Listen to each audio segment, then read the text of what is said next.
পড়ে শোনাচ্ছি ছোট্ট একটা ঘটনা। আশা করছি আপনার অনেক বেশি ভালো লাগবে। চলে যাচ্ছি ঘটনায়। যেভাবে লিখেছেন সেভাবেই পড়ছি। হ্যালো রাসেল ভাই, আশা করি ভালো আছেন। কিছু ব্যক্তিগত সমস্যার কারণে আমি আমার নাম প্রকাশ করতে চাচ্ছি না, তবে এটুকু বলি, আমি স্পিডে যে ঘটনা বলা আমার পক্ষে সম্ভব নয়, তাই ঘটনাটা ঘটেছে 2015 সালে। তখন আমার নতুন বিয়ে হয়েছে, প্রেমের বিয়ে। আমি সদ্য পাশ করা ডাক্তার হওয়ায় তখনও চাকরি জীবন শুরু করিনি। আমার হাজবেন্ড খুব নাম করা একটি বেসরকারি কোম্পানির সিনিয়র স্পেশালিস্ট। ঘটনাটা যারা হাউস ওয়াইফ আছেন, বাসায় একা থাকেন, তারা একটু মন দিয়ে শুনবেন। আমরা নিউলি ম্যারিড কাপল মিরপুরের একটা বাসা ভাড়া নিয়েছিলাম। এক্সাক্ট লোকেশন বিবরণ দেই। 3 তলায় থাকতাম। প্রথম দরজা দিয়ে ঢুকে ড্রয়িং রুম, তার পেছনে ডাইনিং এবং সবশেষে একদম পেছনে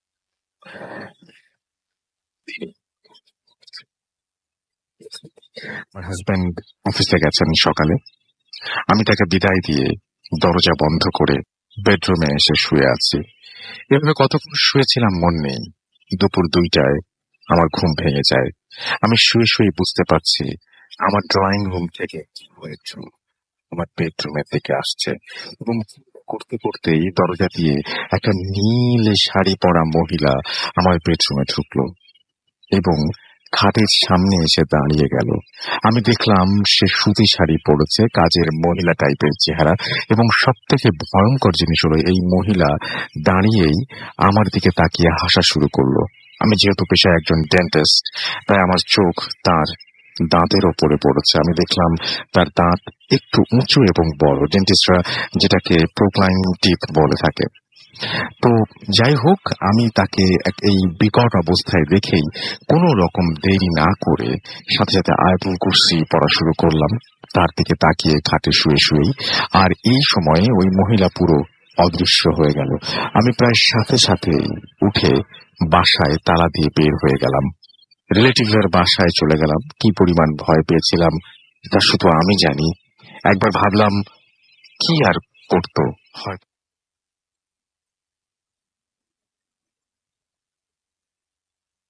আমাকে একা। আমি আর আমার হাজবেন্ড সন্ধ্যায় একসাথে বাসায় ঢুকলাম। আমার হাজবেন্ড, তাকে সব বললাম। সে জানে আমি একদম মিথ্যা বলি না। বাড়িওয়ালাকে আমরা দুজনেই বললাম। বাড়িওয়ালা বাড়িওয়ালি দুজনেই অস্বীকার করলেন এবং বললেন তাদের বাড়িতে কোনো প্রবলেম নাই। আমরা 2 মাসের অ্যাডভান্স টাকা দিয়ে দেওয়া সত্ত্বেও আর একদিনও থাকলাম না, এবং আমরা একদিনও থাকলাম না এবং নিজেদের মানে আমরা সেই বাসাটা ছেড়ে চলে গেলাম, অন্য বাসায় শিফট করলাম। এখন আর কোনো প্রবলেম হয় না। ওই বাসার কি কাহিনী তা আমি আজও জানতে পারিনি, জানার চেষ্টাও করিনি। কিছু জিনিস না জানাই ভালো। আমি সবাইকে বলতে চাই, এই ধরনের প্রবলেম হলে একদম ওয়েট না করে যত তাড়াতাড়ি পারা যায় বাসা চেঞ্জ করে ফেলবেন।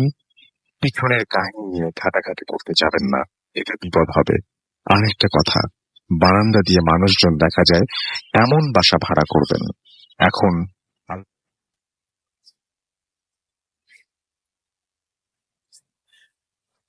প্রকাশ করতে চেয়েছেন, যদিও নামটা প্রকাশ করেননি, এবং তিনি যেটা বললেন, সচরাচর আমরা শুনি যে সাদা কাপড় পরা মহিলা দেখা যায়, সাদা কাপড় পরা পুরুষ দেখা যায়। উনি দেখেছেন নীল শাড়ি পরা একটা মহিলাকে, এবং তার চেহারা যে বর্ণনা, সেই বর্ণনার সময় বোঝা যায় যে একটু অস্বাভাবিক, এবং আর কোনো কিছু ঘটার চান্স না দিয়ে তারা খুব দ্রুত সেই বাসাটা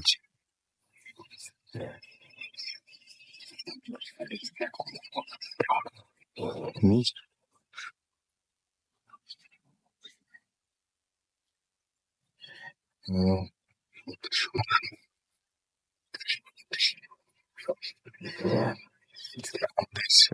শেয়ার করার ফলে কেউ শোনেন এবং কেউ আপনাকে সমাধান দিতে পারে।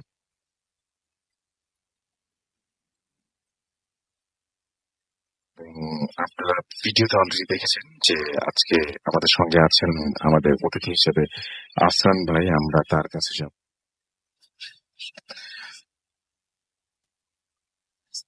আসসালামু আলাইকুম লিসেনার্স, সবাইকে শুভেচ্ছা। এখন যে ঘটনাটি রাসেল ভাই শেয়ার করবে, ওই ঘটনাটি এটা ফরিদপুর জেলার ঘটনা। ফরিদপুর জেলার রঘুনন্দনপুর নামক একটি জায়গা আছে, একটা গ্রাম আছে, মোটামুটি একটা ফরিদপুর সদরের মধ্যেই পড়ে। তো ওই জায়গারই একজন ইমাম এবং মুয়াজ্জিনের সঙ্গে ঘটে যাওয়া একটি ঘটনা আমি এখন বলবো। তো ঘটনাটি 1968 সালে। তো ওনারা ওই এলাকায় শ্যামসুন্দরপুর নামক আর একটা জায়গা আছে, যারা ওখানে ফরিদপুরের যারা বাসিন্দা, যারা শ্যামসুন্দরপুর বেশ কিছু কারণে চেনেন, সেখানে বেশ ধর্মীয় কিছু প্রতিষ্ঠান রয়েছে, অনেকে সেখানে যান আর কি। তো ওই শ্যামসুন্দরপুর অনেক আগে থেকে ওখানে বেশ কিছু দরবার শরীফ ছিল, বাৎসরিক কিছু ওয়াজ মাহফিল হতো। কারণ এই শীতকাল যখন হয়, স্বাভাবিকভাবে রাসূল ভাই ওই যেহেতু আবহাওয়াটা অনুকূলে থাকে, সাধারণত ওয়াজ মাহফিল গুলো আমাদের দেশে এই শীতকালেই বেশি হয়ে থাকে আর কি, এই যে এখন যে সিজনটা চলছে। রাইট। তো ওই এই শীতকালেই ওই সময়টা ছিল একটা বাৎসরিক ওয়াজ মাহফিল। ওই রঘুনন্দনপুর যেখানে লোকাল যে একটা মসজিদ ছিল, এই মসজিদের যিনি ইমাম সাহেব ছিলেন, তো ইমাম সাহেব সাধারণত এই মাহফিলটা পরিচালনা করতেন। আচ্ছা। আর মুয়াজ্জিন সাহেব এমনি তার সহযোগী হিসাবে যেতেন, প্রতি বছর এটা যেতেন। আর ওখানে যে মসজিদ ছিল, ওই মসজিদের এক পাশে ইমামের জন্য একটা কামরা ছিল, মুয়াজ্জিনের জন্য একটা কামরা ছিল, মানে তারা ইন্ডিভিজুয়ালি থাকতেন, ওনার ফ্যামিলিরা অন্য জায়গায় থাকতেন আর কি। আচ্ছা। তো যেদিন ঘটনা আর কি, ওদিন ওনারা মোটামুটি জোহরের নামাজ পড়েই ওই অঞ্চলে চলে যান বা শ্যামসুন্দরপুর চলে যান, যাতে করে আগে থেকে মাহফিলের বন্দোবস্ত আগে থেকে করা যায়। তো মাহফিল শেষ করতে করতে প্রায় রাত ওই 68 সালে রাত প্রায় 1টা বেজে যায়। তো একটার সময় যখন ওনারা একসাথে দুজন ফিরছিলেন শ্যামসুন্দরপুর থেকে রঘুনন্দনপুর গ্রামে, ওখান থেকে দূরত্ব খুব বেশি না, কয়েক কিলোমিটারের দূরত্ব। তো রাসেল ভাই সাধারণত দেখা যাচ্ছে যে গ্রামে বা মানে রাত্রেবেলা যদি চলাফেরা করতে হয়, অনেক সময় রাত্রেবেলা কুকুর বা সামনে কোনো হিংস্র যদি কোনো কিছু চলে আসে, সাপ বা অন্য কিছু চলে আসে, সাধারণত সাথে একটা লাঠি নিয়ে একটু তাড়া করতে হয়, মানে সাহসের জন্য মানুষ সাথে একটু লাঠি রাখে আর কি।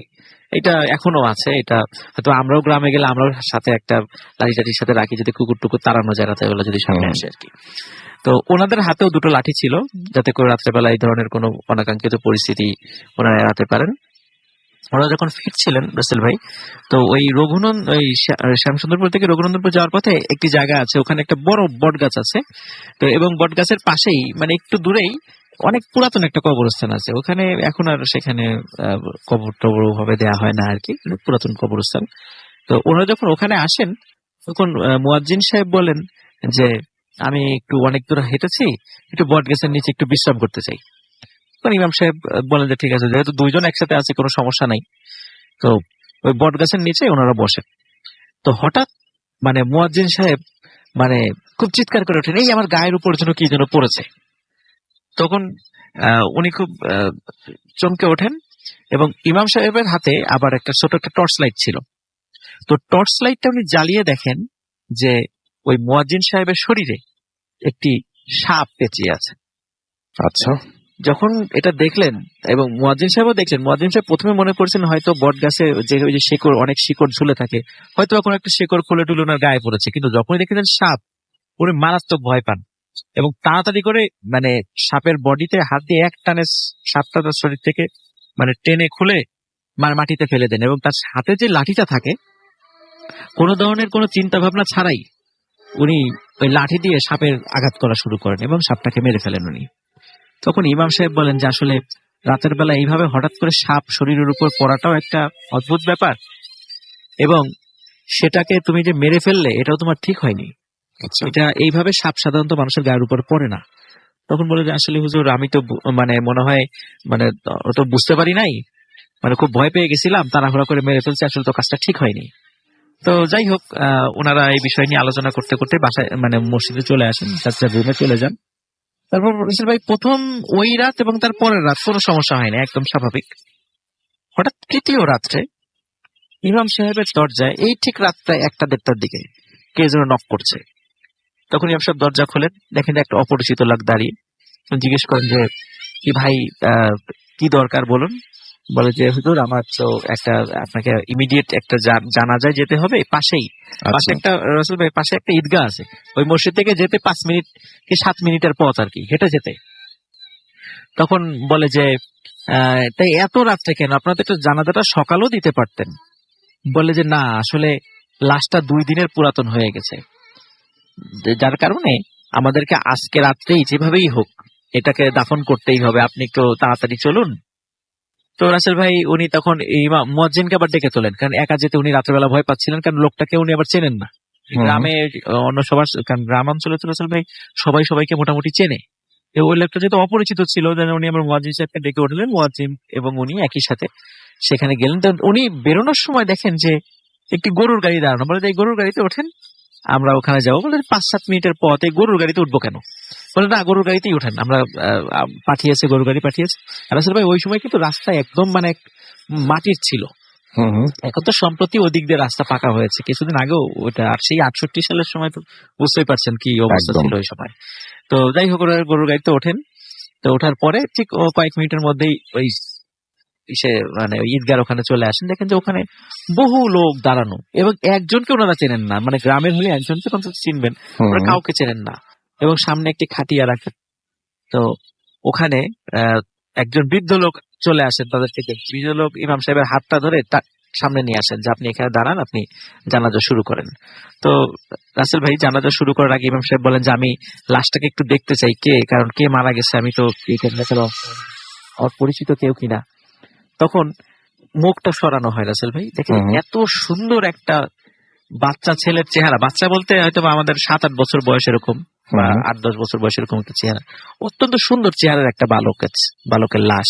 এবং আরো অদ্ভুত ব্যাপার রাসেল ভাই, মাথা থেকে গলা পর্যন্ত মনে হচ্ছিল এটা মানুষ, কিন্তু উনি অদ্ভুত খেয়াল করছিলেন, অদ্ভুত ব্যাপার সেটা হচ্ছে গলার নিচ থেকে পা পর্যন্ত মনে হচ্ছিল এটা মানুষের কোনো পাটা এগুলো কিছু নাই, মানে এই ঠিক সাপের মতো, একটা মোটা সাপ যেরকম মানে আস্তে আস্তে নিচ দিকে লেজের মতো হয়ে গেছে ওরকম। তখন উনি বলেন যে আপনার এটা কি হয়? তখন মুরব্বী বলেন যে এটা আমার ছেলে হয়, কিন্তু ওর পা বা হাত এরকম এরকম কেন? বলে ওর ঠিকই আছে, আপনি হয়তো বা ভুল দেখছেন, আপনি জানাজা শুরু করেন। তখন রাসেল ভাই জানাজা শুরু করানো হয়। জানাজা শুরু করার পরে জানাজা শেষ হয়। জানাজা শেষের পর তখন মানে ইমাম সাহেবকে ওই বৃদ্ধ লোকটা বলেন যে আজকে তো আমার সন্তানের জানাজা হলো, আপনি আরো 2টো জানাজা পড়ার জন্য প্রস্তুত থাকেন, আরো 2টো জানাজা পড়াতে হবে, খুব শীঘ্রই আপনাকে আমরা ডাকবো। তখন এই কথার কোনো মর্মার্থ বুঝতে পারেন নাই। হঠাৎ করে ইমাম সাহেব দেখেন যে আশেপাশে কোনো লোক নাই, শুধু ওই বৃদ্ধ লোক, ওই খাটিয়াটা এবং 4 জন লোক দাঁড়ানোর সাথে, আর মুয়াজ্জিন ছাড়া আর কোনো লোক নাই, যে হাজার হাজার লোক কোথায় গেল? তখন মুয়াজ্জিনকে বলতেছে ইমাম সাহেব যে এই মুয়াজ্জিন সাহেব দেখেন তো আশেপাশে এত লোক ছিল, কোথায় গেল? মুয়াজ্জিন বলছে কই, আশেপাশে তো সব লোকই আছে, আমি তো সবাইকে দেখছি। তখন ইমাম সাহেব বুঝতে পারেন নিশ্চয়ই কোনো একটা অদ্ভুত ধরনের কোনো ঘটনা তাদের সাথে ঘটছে। তখন বুঝতে পারেন, তার আগ পর্যন্ত কিছু ধরতে পারেন নাই। তো ওনারা ওখান থেকে চলে আসেন রাসেল ভাই, ওই গরুর গাড়িতে করেই আবার তাদেরকে নামিয়ে দেওয়া যাওয়া হয়। তো গরুর গাড়ির যিনি বসেছিলেন সামনে, মানে কোনো কথা তাদের সাথে কোনো কথা বলেন নাই, জাস্ট উঠেছেন, মসজিদে নামিয়ে চলে গেছে, কোনো কথা বলেন নাই যে উনি কে। এবং ওই লোককেও যারা চেনে না, গ্রামের যারা ওই সময় গরুর গাড়ি চালাতেন সবাইকে চেনে, কিন্তু ওই লোককেও চেনে, সবাই মানে অপরিচিত। তো আসলে ভাই এর কিছুদিন পরে, যেহেতু ওই সময়টা একটু ওয়াজ মাহফিলের সময় ছিল, আর একটা জায়গায় ইমাম এবং মুয়াজ্জিনের একটা দাওয়াত পড়ে ওয়াজ মাহফিলে। তো ওনারাও সেখানে যান। সেখানে যাওয়ার পরে ওখান থেকে ফিরতে ফিরতে ওরা 2টো বেজে যাচ্ছিল, কিন্তু আসলে ভাই ওই গ্রাম থেকেও ফিরে আসার পথ কিন্তু ওই রঘুনন্দনপুর ওনার যেখানে ওই মসজিদটা ছিল, পথ একটাই, এবং ওই পথে আসতে গেলে ওই সেই বট গাছ, ওটা পার হয়েই আসতে হয়। তো ওই বট গাছের কাছে যখন ওনারা চলে আসেন, তখন হঠাৎ মুয়াজ্জিন সাহেব বলেন যে আমার শরীরের উপর পানি পড়ছে কোথা থেকে? ইমাম সাহেব জিজ্ঞেস করেন, ইমাম সাহেবকে বলেন পানি কোথা থেকে পানি পড়বে? দাঁড়ান তো দেখি কোথা থেকে পানি পড়ে। তো ইমাম সাহেবের হাতে যে ছোট টর্চ লাইটটা ছিল, উনি আবার ওটা উপরের দিকে, গাছের উপরের দিকে রাসেল ভাই ধরেন যে কোথা থেকে। এখন দেখেন যে গাছের উপরে 2টো লোক বসে আছে। এতটুকুই উনি শুধু বলতে পেরেছেন। তারপরে উনি ইমাম সাহেব আর কিছু বলতে পারেন, কারণ ইমাম সাহেব ওখানে সেন্সলেস হয়ে পড়ে যান। উনি যখন সেন্স ফিরেছে রাসেল ভাই সকালবেলা, যখন সকালবেলা ওই মসজিদের ইমামও নাই, আজানও কেউ দেয় নাই, মুয়াজ্জিনও নাই, সবাই বলে কি ব্যাপার, ঘটনা কি? মসজিদের সকাল ফজরের নামাজে আজানও হলো না, ইমাম সাহেবও নাই, কোথায় গেল? সবাই তখন মুসল্লিরাই আজান দিয়ে নামাজ পড়ে ওনাদের 2জনকে খুঁজতে বের হন। তখন রাসেল ভাই দেখা যায় ইমাম সাহেব ওই বট গাছের নিচে সেন্সলেস হয়ে পড়ে আছেন, আর মুয়াজ্জিন সাহেব ওই বট গাছের অনেক উপরের একটা ডালে গলায় দড়ি দিয়ে ঝুলছে। এই দৃশ্যটা গ্রামের লোকজন ওখানে গিয়ে দেখে। ওখানে গিয়ে দেখার পরে তখন সবাই বুঝতে পারে যে এটা কোনোভাবে একটা মানুষের পক্ষে অত উঁচুতে গিয়ে দড়িতে ঝুলে ফাঁস নেওয়া সম্ভব নয়। এটা নিশ্চয়ই কোনো প্যারানরমাল ঘটনা। যখন ইমাম সাহেবের জ্ঞান ফেরানো হয় তখন উনি খালি অতটুকুই বলেন, আমি দেখেছি দুটো লোককে ওই ডালের উপর বসে থাকতে, এরপরে কি হয়েছে আমি আর কিছু জানি না। তো রাসেল ভাই, ইমাম সাহেব তো মুয়াজ্জিন সাহেব মারা গেলেন, ওনার যথারীতি দাফন কাফন সম্পন্ন হলো। তো এরপরে রাসেল ভাই কিছুদিন পরে একই রকম ভাবে হঠাৎ ওইখান মুয়াজ্জিন সাহেবের ফ্যামিলি ওইখানে থাকতেন না, অন্য জায়গায় থাকতেন। কিছুদিন পর হঠাৎ করে খবর আসলো, ওইখানে বলতে পাশেই আর কি, ওই মসজিদের একটু দূরে আর কি। তো হঠাৎ করে খবর আসলো যে ওই মুয়াজ্জিন সাহেবের ওয়াইফও, ওনাদের কোনো সন্তানাদি ছিল না, শুধু হাজবেন্ড ওয়াইফ ছিলেন। তো ওই ওয়াইফও গলায় মানে ফাঁস লাগিয়ে সুইসাইড করেছেন। কেন করেছেন বা কি কারণে এরকম কোনো আহ মানে তথ্যই পাওয়া যায় না, মানে কি কারণে করেছেন। এখন রাসেল ভাই, যদি মনে হতো যে ঘটনাটা এইখানে শেষ হলে হয়ে যেত, যে হয়তো বা জিনেদের সাথে কোনো একটা ঘটনা ঘটেছে, যাই কারণে জিনেরা হয়তো বা প্রতিশোধ নিয়েছেন। রাইট। কিন্তু রাসেল ভাই, ঘটনা আসলে আর একটা জায়গায় ঘটে, সেটা হলো এই বট গাছের নিচ দিয়ে এরপরে বা ওই এলাকায় ওই প্রায় আধা কিলোমিটারের মধ্যে রাতের বেলা, মানে গভীর রাত্রে যেই আসা যাওয়া করতো, এই মুয়াজ্জিন সাহেবের ওয়াইফকে দেখতো। তো দেখতো যে উনি হয় বট গাছের নিচে বসে আছেন বা ওদিক দিয়ে হাঁটাহাঁটি করছেন, মানে কাউকে ভয় দেখাচ্ছেন বিভিন্ন ভাবে, মানে বিভিন্ন ইসে, মানে হালতে বিভিন্ন মানুষকে ভয় দেখানো শুরু করে। তো মানুষজনের মধ্যে একটা আতঙ্ক সৃষ্টি হয়ে যায় যে এইভাবে তো চলতে পারে না, কোন একটা ব্যবস্থা। বিভিন্ন জায়গা থেকে ওঝা তান্ত্রিক নিয়ে আসা হয়, কিন্তু এর কোনো সলিউশন হচ্ছিল না। সবাই রাতের বেলায় যে এরকম বিভিন্ন ভাবে দেখতো, মানে তাদেরকে। আর ওই সময় তো রাসেল ভাই মানে গ্রাম অঞ্চল তো অনেক ঝোপঝাড় ছিল, এখন তো অনেক এখন যেমন সময় আলো টালো হয়ে গেছে, ওই সময় তো এতটা ছিল না। তো মানুষের মধ্যে ওই আতঙ্কও খুব বেশি কাজ করতো। তো বিভিন্ন জায়গা থেকে ওঝা কবিরা দেশে এটা সলভ করার চেষ্টা করা হয়, কিন্তু কোনো সলভ হচ্ছিল না। এর মধ্যে রাসেল ভাই, ওই গ্রামে এক পাগলের আবির্ভাব ঘটে। তো এই পাগলটা আবার এমন ছিল যে সে আবার 5 ওয়াক্ত নামাজ পড়তো, কিন্তু মানে পাগলামি করতো এমন ভাবে যে মানুষদেরকে বিভিন্ন ভাবে গালিগালাজ করতো যে তোরা নামাজ পড়িস না কেন, কেন এটা করিস না, ভালো কাজ করিস, এইভাবে মানুষ তাকে পাগল বলতো। তো এই পাগলটা একদিন ওই গ্রামের ইসে ইমাম সাহেবকে বলেন, ওই যে ইমাম সাহেব, ওনাকে বলেন যে তোদের এই গ্রামে তো যে সমস্যাটা সৃষ্টি হয়েছে, এটা মানে সমাধান করতে হবে, সেটা সমাধান আমি করতে পারবো, চল আমরা রাতের বেলা একদম যেদিন আরো গ্রামবাসীদেরকে সাথে নিয়ে যেদিন পূর্ণিমার রাত, ওই দিন আমরা ওই মহিলার কবরের কাছে যাব, উনি সুইসাইড করার পর যেখানে কবর দেওয়া হয়েছে, ওই যে আসলে ভাই যে পুরাতন যে কবরস্থানটার কথা বলেছিলাম আমি, তো ওই কবরস্থানের কাছে যাব। তো কবরস্থানের কাছে যাওয়া হয়, তখন উনি নির্দেশ দেন কবরটা খুঁড়তে, পুনরায় কবরটা যাতে খোঁড়া হয়। তো কবরটা রাসেল ভাই সবার সামনেই উপস্থিত, অনেকের সামনে সেটা খোলা হয়, যারা ওখানে উপস্থিত ছিলেন সবার সামনে ওটা খোঁড়া হয়। খোঁড়ার পরে তো রাসেল ভাই দেখা যাচ্ছে যে মাত্র যদিও 10-15 দিন হয়ে গেছে লাশের আর কি, এর ভিতরে এই ধরনের এত সব ঘটনা ঘটেছে, কিন্তু 10-15 দিনের মধ্যে মানে লাশটা মানে বিভৎস আকার ধারণ করেছে। এবং ওই যে ফেসটা মানে এমনিতে তো 10-15 দিনের লাশ তো কেমন হতে পারে আমরা জানি, কিন্তু তারপরেও মানে খুব মারাত্মক, মানে ভয়ঙ্কর দেখা যাচ্ছিল তার চেহারাটা, ওই মহিলার চেহারাটা। তো এখানে অদ্ভুত ব্যাপার রাসেল ভাই, মানে সাধারণত মহিলাদের যখন মানে কাফন পরানো হয়, পুরুষদের কাফন থেকে ওনাদেরকে কিন্তু কাপড় একটু বেশি থাকে, তার মাথায় বা শরীরে একটা জায়গায় কাপড় দেওয়া হয়। দেখা গেল ওনার কাফনে কয়েকটা কাপড় নাই, আচ্ছা, মনে হচ্ছে কেউ যেন চুরি করে নিয়ে গেছে বা নাই বা দেয়াই হয় নাই এরকম। তখন ওই পাগল বলেন যে এই মহিলার কবর দেওয়ার পর, যেহেতু উনি সুইসাইড করেছিলেন, এই কবর দেওয়ার পর এনার একটা কোন একজন তান্ত্রিক বা কবিরাজ এনার কবর খুঁড়ে এনার কাফনের একটা কাপড় নিয়ে যান, এবং ওই কাফনের কাপড় দিয়ে সাধারণত ব্ল্যাক ম্যাজিক গুলো করা হয়। এবং এটা রাসেল ভাই কিন্তু অনেকে এটা জানেন যে এই কাপড়গুলোর উপর যদি বান মারা হয়, মানে এটা দিয়ে যদি বান মারার কাজে লাগে, এটা কিন্তু 100% কাজে লেগে যায়। এবং এই ঘটনা আমারও জানা আছে, এই বিষয়গুলো সাধারণত যারা কবিরাজেরা এই কাপড়গুলো সংগ্রহ করেন, যারা সুইসাইড করেছেন, এনাদের কাফনের কাপড়গুলো সংগ্রহ করেন। তো যার কারণে এই ওই মহিলার কবরের সাথে এই ঘটনা ঘটে যাওয়ার কারণে এই অদ্ভুত কিছু ঘটনা মানে ওনার এলাকায় ঘটছিল। তখন উনি বলেন যে আপনারা দ্রুত আর একটা কাপড় নিয়ে আসেন, কাফনের কাপড়ই পারেন আর যেই কাপড়ই পারেন সাদা কাপড় নিয়ে আসেন। তখন রাসেল ভাই স্বাভাবিকভাবে উনার শরীরের যেই কাপড়টা ছিল না, তো সেটা ওটা দিয়ে দেয়া হয় এবং আবার কবরটা ঢেকে দেয়া হয়। তারপর রাসেল ভাই আর কোনো ঘটনা ওই এলাকায় ঘটেনি। তবে ওই এলাকায় যে একটা মাদ্রাসা ছিল, মাদ্রাসার বড় হুজুর একদিন ইমাম সাহেবকে বলেন যে এলাকায় খুব ছোট্ট মানে 7-8 বছর একটা ছেলে পড়তো, নাম হলো ফারুক। এই ফারুককে মানে অমুক দিন থেকে আর আমরা খুঁজে পাচ্ছি না, ও যে কোথায় গেল, তাও আমরা জানি না। তখন ফারুকের চেহারার বর্ণনা যখন রাসেল ভাই শোনেন ইমাম সাহেব, তখন বুঝতে পারেন আসলে এই ফারুককেই সেই মুয়াজ্জিন সাহেব ওই ভুল করে সাপ সাপ ভেবে পিটিয়ে মেরে ফেলেছিলেন।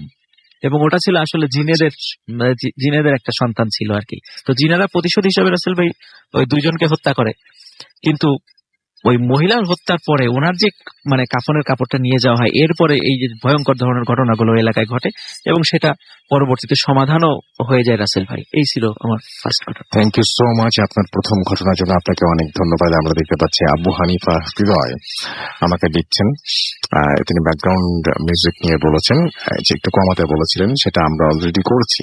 আহমেদ তানভীর আমাদের সঙ্গে আছেন, আমার সঙ্গে আছেন বেস্ট বয় সাকিরুল, আমাদের সঙ্গে আছেন এমডি রাকিব হাসান। কোনটা যে রিয়েল পেজ কিছু বুঝতে পারছি না। রিয়েল পেজ এত মানে কনফিউশনের কোনো দরকার নাই। www.facebook.com/bhutfm.russell এটা দিলে আপনি আর অন্য কোনো পেজে যাওয়ার আপনার কোনো চান্স নাই। শুধু স্পেলিংটা ঠিকভাবে লিখবেন RUSSELL। আর কোনো ধরনের কোনো অন্য কোনো পেজে আপনি একেবারেই মানে পৌঁছাবেন না। এই যদি আপনি এই অ্যাড্রেসে আসেন। ফেরদৌস রহমান নাদিম সৌদি আরবের রিয়াদ থেকে শুনছেন, সবসময় ভূত এফএমের পাশে ছিলাম, থাকবো, থাকবো। থ্যাংক ইউ সো মাচ, এত দূর থেকে শুনছেন। ফারিন ইব্রাক আছেন আমাদের সঙ্গে। আপনারা যারা দেশের বাইরে রয়েছেন তাদের অনেকেরই এখন হয়তো দেশের বাইরে থেকে শুনছেন, তো অনেকে হয়তো ঘরের ভেতরে শুনছেন, অনেকে হয়তো বাইরে আছেন, আউটডোরে যারা আছেন বা ভিতরে যারা আছেন। তো সবাইকে আমি রিকোয়েস্ট করবো যে আপনারা চাইলে কিন্তু আমাদের যে পেজে যে কমেন্ট আছে সেই কমেন্ট সেকশনে গিয়ে আপনাদের ছবিও আপলোড করতে পারেন। সো মানুষজন অনেক বেশি কানেক্টেড ফিল করবে যে আপনারা যে আছেন এবং শুনছেন দেশের বাইরে থেকে। সেই ব্যাপারটা জানতে পারলে আপনারও ভালো লাগবে এবং যারা দেখছেন, যারা পেজে আছেন তাদেরও অনেক ভালো লাগবে আমার মনে হয়। কেন যেন হঠাৎ করে মনে হলো, ইটস আপ টু ইউ যে আপনি আপ করবেন কিনা। দেখতে পাচ্ছি যে এখানে আদনান নোমান লিখেছেন, রাসেল ভাই আমি রাজবাড়ি থেকে শুনছি। নাজমুস সাদাত আমাদের সঙ্গে আছেন, রাজশাহী থেকে শুনছেন তিনি। এবং দেখতে পাচ্ছি যে ঢাকা থেকে শুনছেন। দেখতে পাচ্ছি ডার্ক হান্টার, ওকে, ক্যাডেট সারওয়ার আমাদের সঙ্গে আছেন এবং তিনি শুনছেন অ্যাপ দিয়ে, অ্যাপের ছবি আপলোড করেছেন। তাজ সাজিদুল ইসলাম আমার সঙ্গে আছেন খুলনা থেকে। আমার সঙ্গে আছেন দেখতে পাচ্ছি দীপ বরিশাল থেকে শুনছেন। সৈয়দ ইশতিয়াক আহমেদ আছেন আমার সঙ্গে ব্রাহ্মণবাড়িয়া থেকে শুনছেন। সাদিয়া নওরিন আমার সঙ্গে আছেন এবং তিনি অ্যাপ দিয়ে শুনছেন। এস এ রাজু হবিগঞ্জ থেকে অ্যাপ দিয়ে শুনছেন। শান্ত আহমেদ শুনছেন অ্যাপ দিয়ে, অ্যাপের ছবি আপলোড করেছেন। এটা কি রিয়েল পেজ? আবারও সেই একই উত্তর দেবো আমি। এমডি সোহেল তানজিদ তাজ আমার সঙ্গে আছেন পাপ্পু শেখ এবং ব্যাকগ্রাউন্ড মিউজিকটার কথা বলেছেন। এবং আমার সঙ্গে আছেন দেখতে পাচ্ছি এমডি মামুন, অনেকদিন পর ভূত এফএম শুনছেন একা। আমার সঙ্গে আছেন MASH শান্ত, সামনে SSC এক্সাম, তাও শুনছেন। আমার মনে হয় পড়াশোনাটা অবশ্যই ঠিক রাখবেন, না হলে ভূত এফএম শোনাটা বাসা থেকেই বন্ধ হয়ে যেতে পারে, তাই না? বিপ্লব দাস আমার সঙ্গে আছেন, যশোর থেকে শুনছেন তিনি অ্যাপ দিয়ে। আমার সঙ্গে আছেন আশরাফুল মাহমুদ অ্যাশ, ফার্স্ট তিনি শুনছেন এবং তিনি বলছেন যে অ্যাপ দিয়ে শুনছেন, তার হচ্ছে ডেটা শেষ হয়ে গিয়েছিল, এখন আবার শুনছেন। থ্যাংক ইউ ভেরি মাচ আমার সঙ্গে থাকার জন্য। তো যাই হোক, যারা এই পর্যন্ত আমার সঙ্গে আছেন আপনাদের সবাইকে ধন্যবাদ। চলে যাব আরো একটা ঘটনা এবং সেই ঘটনাটি অবশ্যই ইমেইল পড়ব এবং আশা করছি এই ইমেইলটা আপনার ভালো লাগবে। যেভাবে লিখেছেন আমি সেভাবেই পড়ার চেষ্টা করছি। আসসালামু আলাইকুম, আমি একজন আর্ট টিচার, আমার নাম পল্লবী, আমি এখন ময়মনসিংহে থাকি। রাসেল, প্রথমে তোমাকে থ্যাঙ্কস জানাই একটি ব্যতিক্রম অনুষ্ঠান প্রচার করার জন্য। আমার ছেলে মেয়েরা তোমার অনুষ্ঠানের অনেক ভক্ত, তাদের রিকোয়েস্টে গল্পটি পাঠালাম, ভালো লাগলে শোনাবে আশা করি। আমার বয়স এখন 45 বছর। গল্পটি আমার দাদির বাবার বাড়ির। আমি তখন 10 কি 12 বছর। তখন আমি দাদার বাড়ি যাই। বাড়ি ছিল দেওয়ানগঞ্জে। এখন যাতায়াত অনেক ইজি, কিন্তু পাকিস্তান আমলে এমন ছিল না। তখন মূলত আমি বাড়িটি সম্পর্কে শুনেছি। আমি দাদির বাবা ছিলেন একজন পাকিস্তান আমলের অনেক নাম করা মাওলানা। আমার দাদি যখন 10 বছর, তখন দাদির বাবা এই বাড়িটি কেনেন। সেই বাড়িটি এবং এই বাড়িটিতে জিন আছে বলে কেউ কিনতে চাইতো না, কারণ এই বাড়ির মালিক যিনি ছিলেন জিন বন্ধ করে কাজ করতেন। মালিক ছিলেন একজন কবিরাজ। তিনি জিন দিয়ে ডিফারেন্ট ওষুধ, অসুখ বিসুখ, ব্ল্যাক ম্যাজিক এই সমস্ত মানুষকে করতেন। এই সমস্ত করতে মানুষকে বিভিন্ন সমস্যা থেকে তিনি বাঁচাতেন। তিনি কখনো মানুষের বাসায় দিনের বেলায় যেতেন না, অলওয়েজ গভীর রাতে যেতেন। তিনি একটি পালকি ব্যবহার করতেন যার বেয়ারা ছিল জিন। এই জন্য রাতের বেলা যারা দেখতো সবাই শুধু ভাসমান একটা পালকি ছাড়া আর কিছুই দেখতো না। তিনি অনেক মানুষের হেল্প করায় অনেক পরিচিতি লাভ করেছিলেন। এভাবে চলতে চলতে যখন তার বয়স বেড়ে যায়, তিনি একদিন ওনার স্ত্রীকে বলেছিলেন, জিনগুলোকে অনেক দিন হয়েছে বন্ধ করে রেখেছি, এখন তাদের ছেড়ে দিতে হবে, কারণ জিনগুলো বেয়ারা হয়ে যাচ্ছে। সেদিন রাতে তারা পালকি নিয়ে যাওয়ার সময় এমন ভাবে বিকট সাউন্ড করছিল যে আমার ভয় লাগছিল। এর কয়েকদিন পর তিনি এক রাতে রোগী দেখতে বের হন, কিন্তু পরদিন সকালে ওনাকে অনেক বিভৎস অবস্থায় পালকির ভেতরে লাশ অবস্থায় পাওয়া যায়।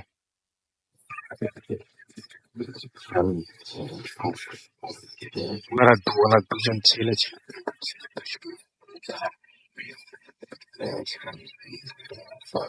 মাথার আশেপাশে অনেক কালারের আলো খেলা করতো, সমস্ত খেলা করতেই থাকতো। ইভেন একা থাকলে ছেলেগুলো মারত। আর মহিলারা প্রায় ভয় দেখা যেত মাছ আনতে গেছে এবং মাছটা নাই হয়ে গেছে। কিছু রান্না করলে পাতিল উল্টো করে ফেলে দিত। মানুষ আকৃতির শ্যাডো তাদের আশেপাশে সব সময় থাকতো।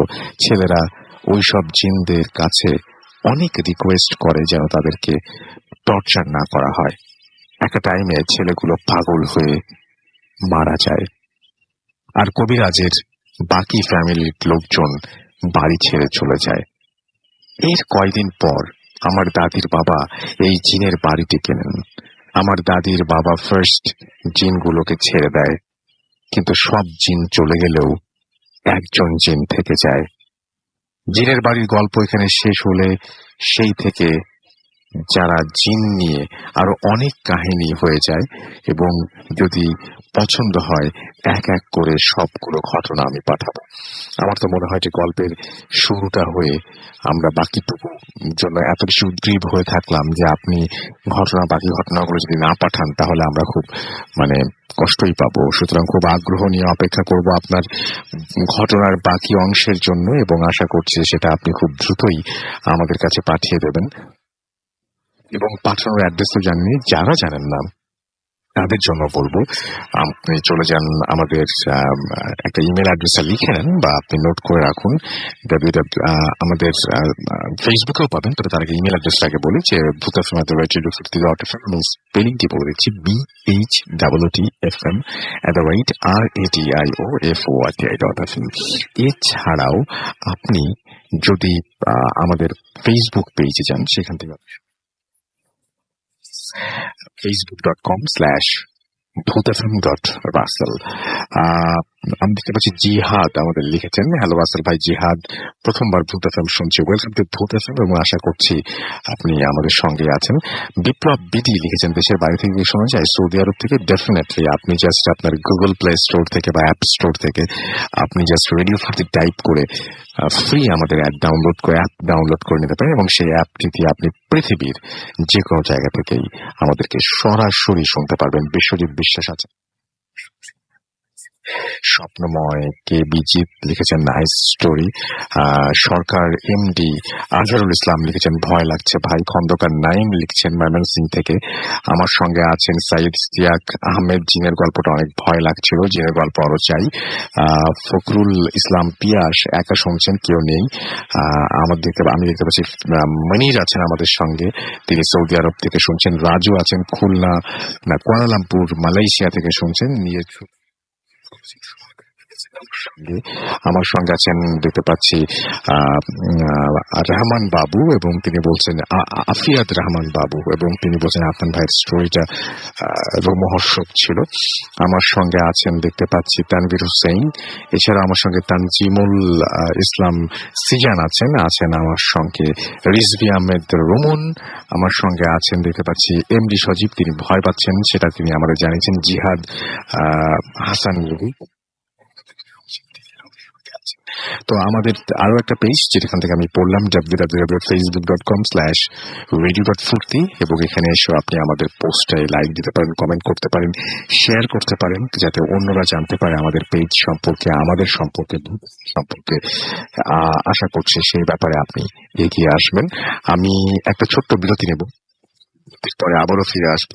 একেবারেই ছোট বিরতি হবে, তারপরে আবারও ফিরে আসবে। আমাদের সঙ্গে থাকুন, স্টে টিউনড ফ্রি।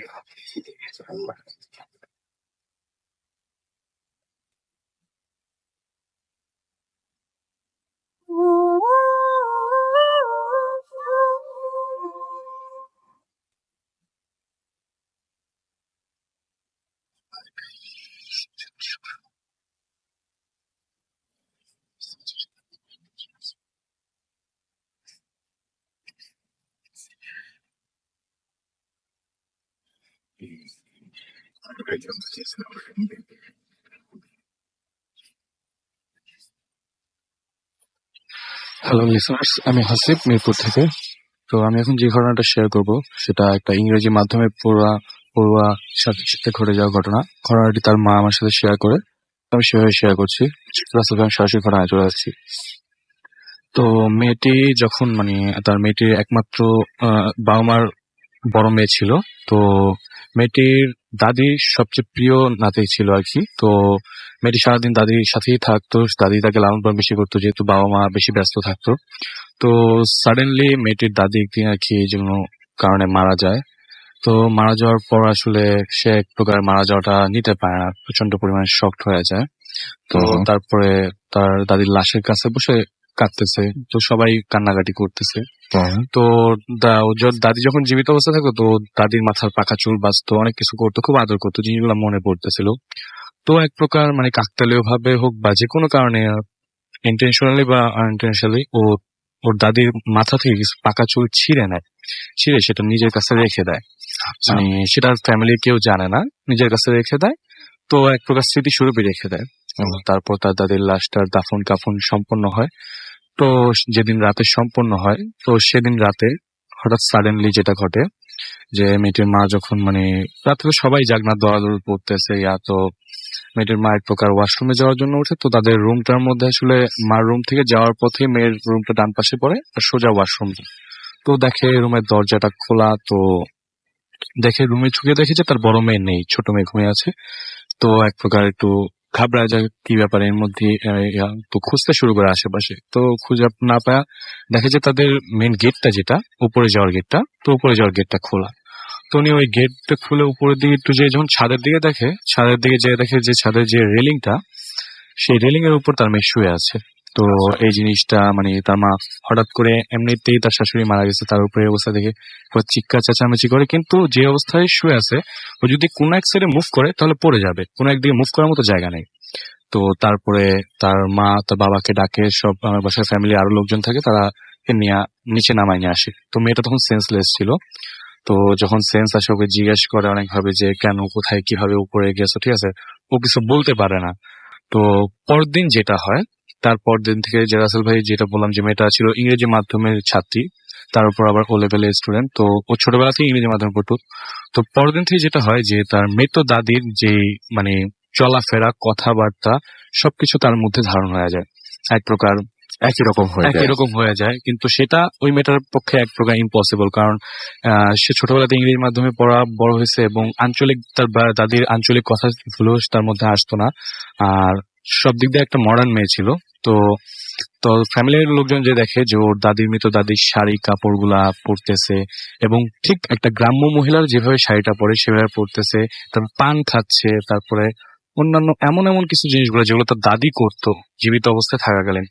তো সেই জিনিসটা এক প্রকার তার বাবাকে যখন তার মা বলে, তখন তার বাবা মনে করে যে হয়তো বা দাদির অনেক আদরের মেয়ে ছিল, তাদের আদর নাতি ছিল, সেই জন্য হয়তো বা এই জিনিসগুলো আর কি ও মানতে পারছে না, এরকমটা হইতাছে। কিন্তু তার মা যেহেতু দেখতেছে স্বাভাবিক হচ্ছে না, তো এক পর্যায়ে তো এরকম ভাবে রাতে ঘুরতে থাকে। তো প্রতি রাতে যেটা হয়, তার মা রান্নার রুম থেকে হাঁড়ি পাতিলের থ্রো করলে যেরকম একটা শব্দ হয় না, একটা মানুষ জোরে থ্রো করলে সেরকম শব্দ অনেক বিকট আকারে, এবং সেটা মানে রিপিটলি হতেই আছে। তো যখন তার মা উঠে যায় রান্নার রুমের দিকে, তখন কি হচ্ছে, সবকিছু গুছানো পাচ্ছে আগের মতো। তো এরকম হয়। তো একদিন রাতে মোটামুটি 12টা-1টার মতো বাজে। তো তার মা ওয়াশরুমের জন্য উঠে, তো মেয়েটি আবার ওয়াশরুমের, তার মেয়েটি যে বড় মেয়েটি, সে ওয়াশরুমের মিররের মধ্যে তার মুখ ধোয়ার জন্য আর কি দাঁড়ায়। তো এক পর্যায়ে দাঁড়ায়, সে মুখ ধুতেছে। তো তার মা যখন পিছন থেকে ওয়াশরুমের সামনে আসে, তাকে দেখে তার মেয়ে ঠিকই মুখ ধুচ্ছে, কিন্তু বাট হঠাৎ করে তার মিররের অপর সাইডে দেখে যে তার সেই দাদির দাঁড়ায় আছে, এবং ঠিক ওই একই ভাবে।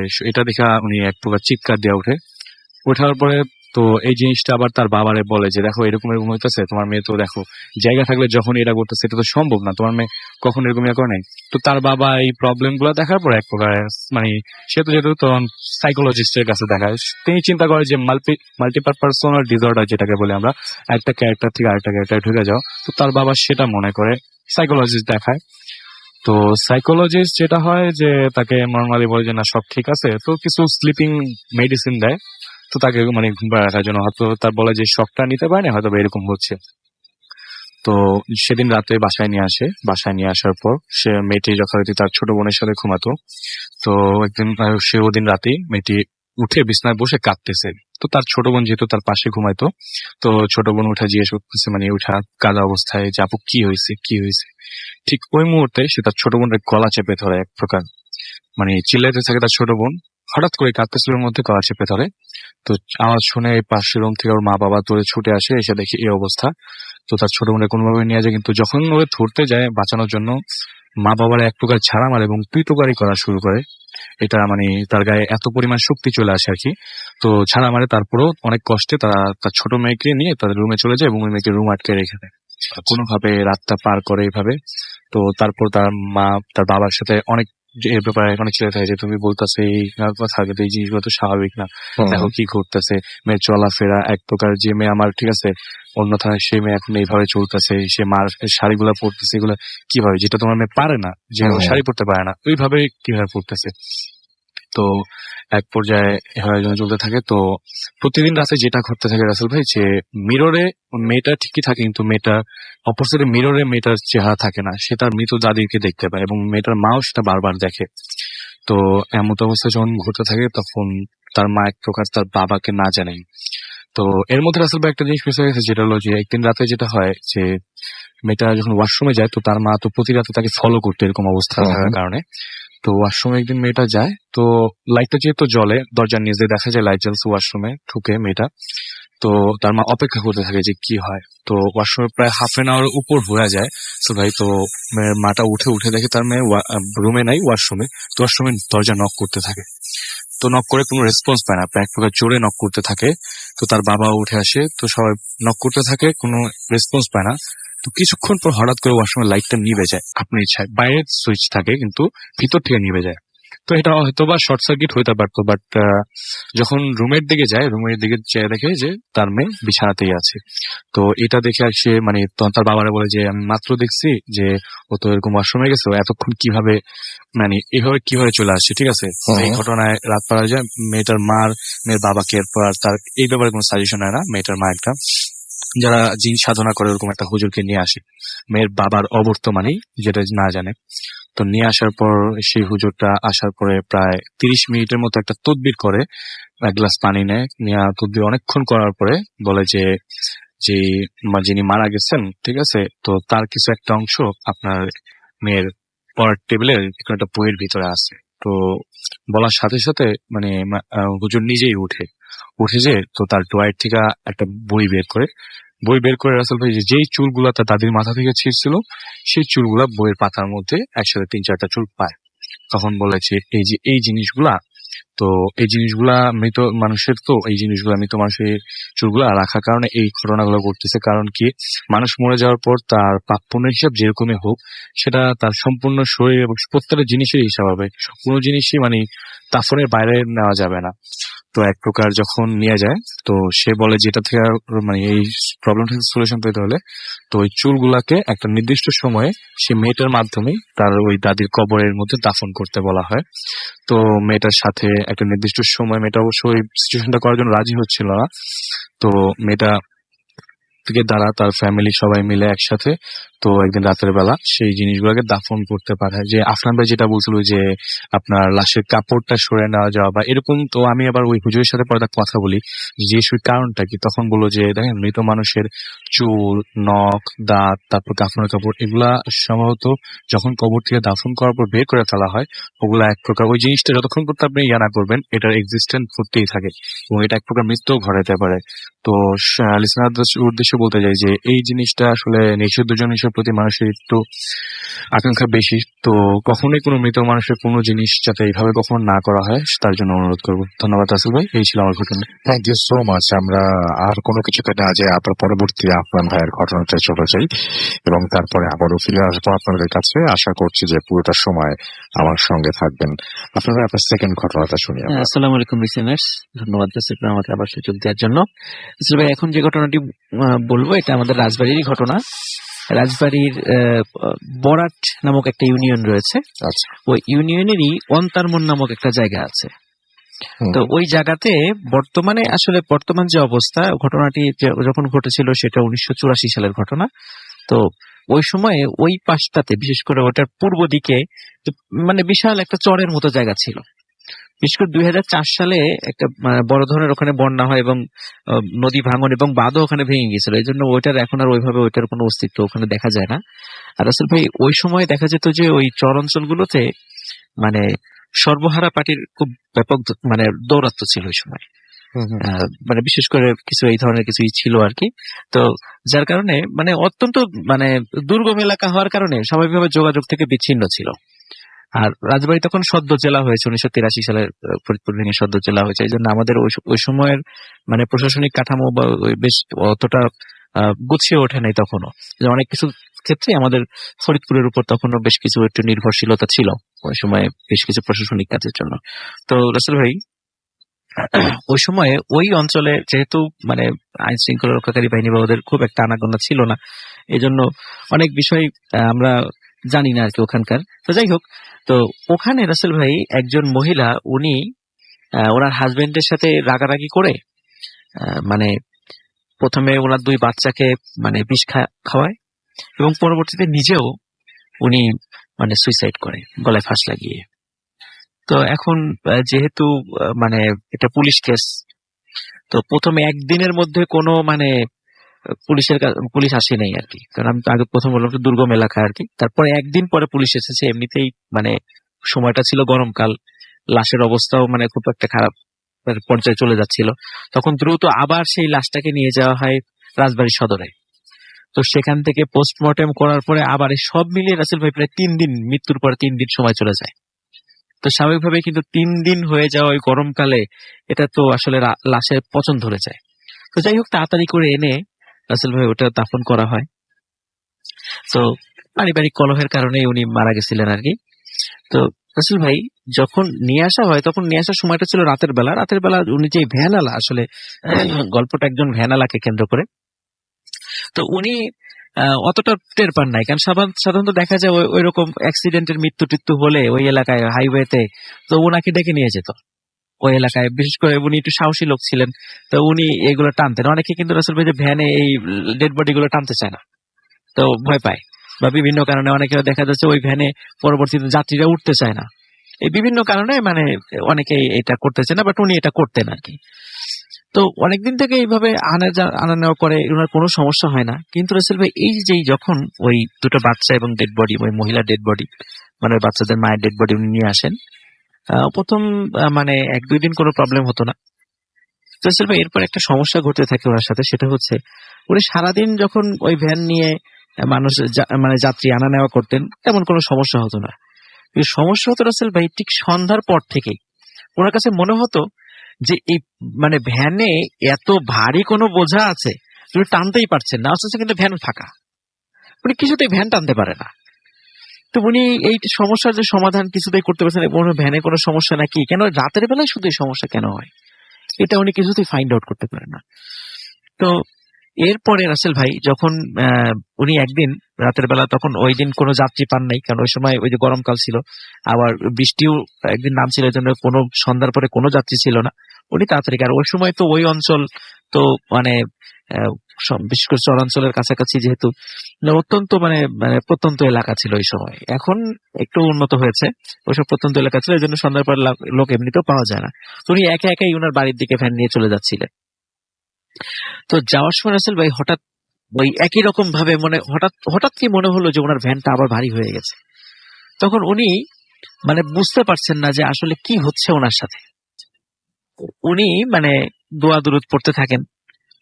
পড়ার একটা পর্যায়ে হঠাৎ উনি খেয়াল করেন যে ওই যে রাসেল ভাই দুটো বাচ্চা, যে ডেড বডি, যে দুটো বাচ্চা মানে কিছুদিন আগেই তার মায়ের সাথে উনি নিয়ে আসছিলেন, ওই দুটো বাচ্চা ওনার ভ্যানের পিছনে বসে আছে। তো এটা দেখার সাথে সাথে কিন্তু রাসেল ভাই, উনি যত সাহসী লোক হোক না কেন, উনি খুবই যখন এটা স্বাভাবিক। দেখেন, হুম, হুম। উনি মানে প্রচন্ড রকমের এক চিৎকার দিয়ে ভ্যান রেখে ওখান থেকে দৌড়ে চলে যান, এবং একটু দূরে গিয়েই একটা মানে বাড়ির সামনে গিয়ে সেন্সলেস হয়ে পড়ে যান। বাড়ির লোকজন বের হয়, বের হওয়ার পরে তার জ্ঞান ফেরানোর পরে বলে কি ঘটেছে, তখন উনি ওটা বলেন আর কি। এটা বলার পরে রাসেল ভাই মানে প্রথম কথা হলো যে এই ঘটনা যখন জানাজানি হয়ে যায়, ওনার রাতের বেলায় ওনার ভ্যানে যে এইরকম লোক দেখা যায়, দিনের বেলা ওনার ভ্যানের লোক ওঠা বন্ধ করে দিল। মানে এতে করে উনি মারাত্মক ভাবে ওনার জীবিকার আর্থিক একটা আর্থিক সমস্যা। দৈন্যদশায় উনি পড়ে গেলেন। হুম। তিনি সিদ্ধান্ত নিলেন উনি ভ্যান এটা রাখবেন না, ভ্যান উনি হয়তো অন্য গ্রামে নিয়ে বিক্রি করে দিবেন। তো এরকম সিদ্ধান্ত নিয়ে, কিন্তু রাসেল ভাই ভ্যান উনি কোথাও বিক্রি করতে পারতেছেন, এই কথাটা এমন ভাবে জানাজানি হয়ে গেছিল যে এই ভ্যানে উনি লাশ টানতেন, এবং সম্প্রতি এরকম একটা ঘটনা ঘটছে, উনি ওই ভ্যানও কোথাও বিক্রি করতে পারেন, এই জন্য বাধ্য হয়ে ওনাকে ওই ভ্যানই চালাতে হতো, যতটুকু ইনকাম হতো ওটা নিয়ে চালাতে হতো। তো রাসেল ভাই একদিন রাতের বেলা, সাধারণত দেখা যেত যে রাসেল ভাই যারা জানে না তারাই ওনার ভ্যানে উঠতো, যারা জানতো ওনারা ওনার ভ্যানে উঠতো না। তো ওনারা মনে হতো যে ওই ভ্যানে ওঠার পরে যারা বাড়িতে গেছে, কোনো না কোনো তারা একটু অসুস্থ হয়ে গেছে, মানে অসুস্থ বোধ করতো, যার কারণে এটা একটা মানে রোমার ছড়িয়ে গেছিল আর কি ওই এলাকায়, অত্র অঞ্চলে এই ভ্যানে উঠলেই সমস্যা হয়। তো রাসেল ভাই রাতের বেলা উনি আবার একদিন ফিরছিলেন, তখন হঠাৎ উনি দেখলেন যে না, এবার আর ভ্যানে নয়, এবার মনে হচ্ছিল ওই দুটো বাচ্চা ওই রাস্তার দুধারে যে গাছগুলো আছে, একটা গাছ থেকে উনি ভ্যান নিয়ে এগিয়ে যাচ্ছে, একটা গাছ থেকে আর একটি গাছে ওরা লাফিয়ে লাফিয়ে যাচ্ছিল। তো এই দৃশ্য উনি দেখেন, কিন্তু মানে এবার একটু সাহস সঞ্চয় করেন। উনি চিন্তা করলেন যে না, আমার এভাবে ভয় পেলে চলবে না, আমাকে একটু সাহস সঞ্চয় করতে হবে। কিন্তু তারপর রাসেল ভাই কতক্ষণ, যখন বারবার মানে এরকম দেখছে যে পাশ থেকে ওনার কাছে আসছে না, কিন্তু গাছে মানে লাফিয়ে লাফিয়ে যাচ্ছে, একটি পর্যায়ে আবার উনি সেন্সলেস হয়ে পড়ে যান। তারপর গ্রামবাসী পরবর্তী সকালবেলা ওনাকে উদ্ধার করে। তো রাসেল ভাই এই ঘটনাটা এখানে ঘটে মানে যদি হতো এই পর্যায়ে, তাহলে তো একটা ভালো হতো, কিন্তু আরো একটা পর্যায়ে যায়, সেটা হচ্ছে আসলে ওনার ওই ভ্যানালার ওনার ফ্যামিলি ছিল, আচ্ছা। ওনার বাচ্চা ছিল, একটা সন্তান ছিল।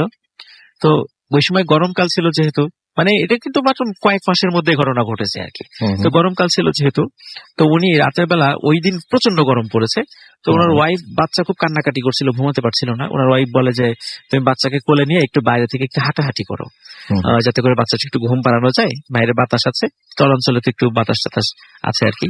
তো তুমি একটু ঘুম পাড়ায় তুমি ঘরে নিয়ে আসো। তো উনি বাচ্চাকে কোলে নিয়ে একটু বাইরে একটু হাঁটাহাঁটি করতে চান রাসেল ভাই। কিন্তু হাঁটাহাঁটি যখন রাসেল ভাই বাসা থেকে বের হয়েছে, তখন দেখছে দূরে ওই যে রাসেল ভাই মহিলাটা এবং ওই যে দুইটা সন্তান, উনি দেখতে পাচ্ছে দূরে ওই মহিলা এবং তার দুইটা সন্তান নিয়ে ওই মহিলা দাঁড়িয়ে আছে, আচ্ছা, এবং কোনো কথা বলছে না, শুধু ওনার দিকে তাকিয়ে আছে। আচ্ছা। তো মনে হচ্ছিল হয়তো বা কিছু বলতে চায় বা এই টাইপের কিছু। কিন্তু রাসেল ভাই যখন উনি এই দৃশ্য দেখেছেন, উনি দ্রুত ওনার সন্তানকে নিয়ে ভিতরে চলে আসেন। তো ভিতরে আসার পরে দেখেন যে ওনার সন্তান ঘুমিয়ে গেছে। কিন্তু রাসেল ভাই সকালে যখন মানে ওনার সন্তানের কাছে উনি যান, দেখেন যে না, ওনার সন্তান আসলে মানে আর জীবিত নাই, ওনার আচ্ছা। সন্তান মারা গেছে। কিভাবে যে মারা গেল, তবে এতটুকু রাসেল ভাই মানে এটা জানা গেছিল যে ওনার সন্তানের ঘাড়ের পেছনের দিকে হুম, হুম। মানে মানে 2 আঙ্গুলের একটা ছাপ পাওয়া গেছিল, খুব মানে গভীর ভাবে মনে হচ্ছিল ঘাড়ের পিছনে কেউ 2টো আঙ্গুল দিয়ে মানে আচ্ছা। ঘাড়টা মটকে দিয়েছে। কিন্তু এটা যে কিভাবে দিয়েছে তার মাও বুঝতে পারেন নাই। এবং হুম হুম এটা যে কিভাবে হলো তাও বুঝতে পারেননি। এখন রাসেল ভাই যখন এই ঘটনা ওনার সাথে প্রথমে ঘটলো, রাসেল ভাই ওনার ফ্যামিলির লোক মারা গেল, এরপরে আরো কিছু ঘটনা ঘটলো যে ওই গ্রামের অনেকেই ওই মহিলা এবং ওই 2 সন্তানকে দেখতে পাওয়া শুরু করলো আচ্ছা রাতের বেলা।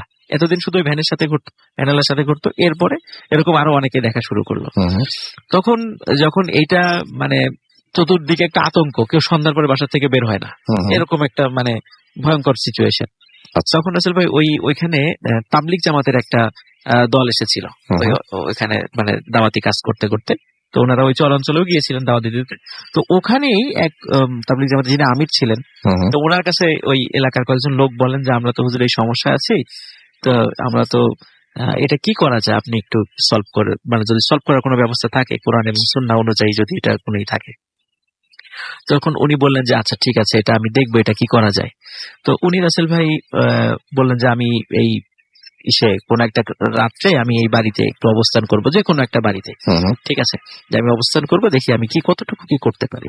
আচ্ছা কিন্তু আপনারা ওই রাত্রে কেউ বাসা থেকে বের হবেন না, আপনারা সবাই বাসার মধ্যেই থাকবেন, আমি ওই বাসায় থাকবো, আমি যতটুকু করার চেষ্টা করব। তো রাসেল ভাই ওখানে কেউ রাসেল ভাই কেউ বের হন নাই। তবে মানে যারা ওখানে যারা ওই লোক একটা বাড়ি থেকে আরেকটা বাড়িতে অনেক দূরে দূরেই ছিল, তো ওনাদের সবার বর্ণনা অনুযায়ী ওই রাত্রে মানে গভীর রাত্রে মানে ওনারা অনেক চিৎকার শুনেছেন, হুম মহিলাদের হুম চিৎকার, বাচ্চার চিৎকার, অনেক চিৎকার, করুণ আর্তনাদ শুনেছেন, কিন্তু তা ওনারা বাসা থেকে বের হন নাই। কিন্তু সকালবেলা যখন ফজরের আজান দিয়েছে, ওই ইমাম সাহেব ওই যে হুজুর ওই যে ঘরে ছিলেন তার কাছে গিয়েছেন, ইমাম সাহেব মানে ওই হুজুর ভালো আছেন, সুস্থ, কোনো সমস্যা নেই। তখন হুজুর বললেন যে আশা করি ইনশাল্লাহ আজকের পর থেকে আপনাদের ওখানে কোনো সমস্যা হবে না এখানে। তো আসলে ওই ঘটনার পর থেকে কিন্তু ওই ওই গ্রামে স্টিল না, যদিও এখন ওই গ্রামটা এখন আর নাই, হুম কিন্তু যতদিন ছিল 2004 সাল পর্যন্ত আর কখনো এই মহিলা বা তার বাচ্চা বা এই টাইপের কোনো ভৌতিক মানে এমন কোনো ঘটনা যেটা দেখলে মানুষ ভয় পেয়ে মারা যেতে পারে, হুম হুম এরকম কোনো ঘটনা ঘটে নাই বললেই চলে। তোরা তাবলিগ জামাত থেকে এসেছিলেন, তারপর চলে যান, কিন্তু ওই সময় তো আসলে মোবাইল টোবাইল ছিল না, বা উনি যে কে ছিলেন বা উনি কি আসলে মানুষ ছিলেন নাকি অন্য কিছু ছিলেন বা কিছু ছিলেন, এটা কিন্তু রাসেল ভাই কেউ জানে না, কারণ ওই সময় তো আসলে পরিচয় সংরক্ষণ করার মতো অত টেনশনও কারো মাথায় আসে নাই। রাইট তো যার কারণে যিনি এই মানে সমস্যার সমাধানটা করেছিলেন, আমরা তার পরিচয়টা আর কখনো জানতে পারিনি। তবে এই গল্পটা ওখানে অনেক প্রচলিত আছে, যারা ওখানে অনেকেরই মুখে মুখে এই ঘটনাটা হয়তো বা অনেকেই যারা শুনছেন হয়তো বা এই ঘটনাটার সাথে অনেকে আজকে মানে নতুন করে শুনলেন আর কি এফএম এর মাধ্যমে। থ্যাংক ইউ রাসেল ভাই, এটি ছিল আমার দ্বিতীয় ঘটনা। থ্যাংক ইউ সো মাচ আপনার জন্য, আপনাকে অনেক, আপনার ঘটনার জন্য আপনাকে অনেক ধন্যবাদ। আমরা একটা ছোট্ট বিরতিতে যাবো এবং বিরতির পরে আপনাদের ফেসবুকের কমেন্ট নিয়ে আমরা ফিরে আসবো, কিন্তু বিরতিতে যাওয়ার সময় হয়ে গেছে, এই আওয়ারে মাত্র একবার বিরতি নিয়েছি। এবং তারপরই আমরা একটা অডিও ক্লিপে যাবো, যে অডিও ক্লিপটি যিনি পাঠিয়েছেন তার ভিডিও আপনি পাবেন www.facebook.com/bhutfm.russell এই অ্যাড্রেসে গিয়ে, সেখান থেকে চেক করুন যে কার ভিডিও, কার আমরা অডিও ক্লিপ শুনছি। অ্যান্ড আপনি মনে করি যে পুরোটা সময় আমার সঙ্গে থাকবেন। ফিরে আসছি একটু পরে। Stay tuned radio food the area FM and the food the Bhoot FM. The night comes alive with Running For.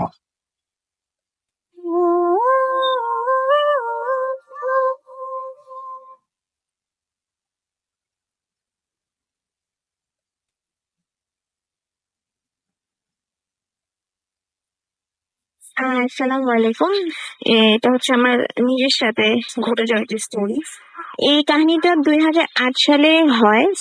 তখন আমি ক্লাস 8 পড়ি। তো আমি একটা জিনিস বলে দিই, আমার স্কুল আর আমার বাসা খুব দূরত্ব ছিল না, খুব কাছাকাছি ছিল। আমার বাসার জানালা থেকে আমার স্কুল পুরোপুরি দেখা যেত, আর আমার বাসা থেকে আমার ক্লাসরুমও দেখা যেত, যেখানে আমি ক্লাস করতাম যে রুমটায়। তো আর যেদিন সকালে এই কাহিনীটা হয় সেদিন আসলে আমি স্কুলে আর কি আমার যেতে একটু লেট হয়, মানে আমার অলরেডি ঘন্টা দিয়ে দেয়, তো আমার যাইতে খুব লেট হয়। তো যে কারণে আমি তাড়াতাড়ি রেডি হয়ে জাস্ট নাস্তাও সেদিন আমি করিনি, তাড়াতাড়ি রেডি হয়ে আমি চলে যাই, রওনা দিই। তো আমার মা যেটা প্রতিদিন করে, আমার মা জানলাতে বসে থাকে, আমাকে জাস্ট দেখে যে আমি ঠিক মতো যাচ্ছি কিনা, সেখানে আমি আর কিছু বলিনি। তো এখন আসি বাকি কথায়। আমি স্কুলে স্কুলে যখন যাচ্ছি সে গেট দিয়ে, আমি সব প্রতিনিয়ত দেখি যে ঘন্টা দিল গার্জিয়ানরা মাঠে থাকে। অনেক সময় দেখা যায় যে তারা ঘন্টা যাওয়ার পরেও অনেক সময় বসে গল্প করে।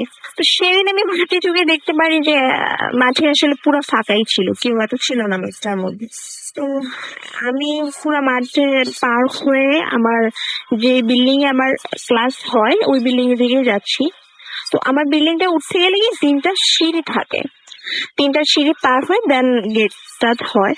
তো ওই গেটে যখন যাব, তো প্রথম সিঁড়ি আমি যখন পা দিই তখন আমার পিছন থেকে একটা ডাক শুনতে পারি আমি। মানে একজন আমাকে একজন বললো যে এর মা একটু শুনো। তো আমি একটু মানে পিছনে ফিরে তাকালাম, দেখলাম যে একজন মহিলা, মধ্যবয়সী মহিলা, উনি আমাকে ডাকছে, বললো যে মা একটু দাঁড়াও, তোমার সাথে একটু কথা আছে। তো আমিও আসলে যেহেতু তাড়াহুড়ার মধ্যেও ছিলাম, আমি মানে নাচিয়েও দাঁড়ালাম। তো আমি বললাম জি আন্টি বলেন। তো উনি আমাকে, ওনার দিকে আমি প্রথম তাকায় থাকলাম, আমি দেখলাম যে এই বোরকা পরা, কিন্তু ওনার যে মাথার হেজাজটা সেটা পুরো নাক পর্যন্ত ঢাকা, জাস্ট ওনার ঠোঁট গুলো দেখা যাচ্ছিল।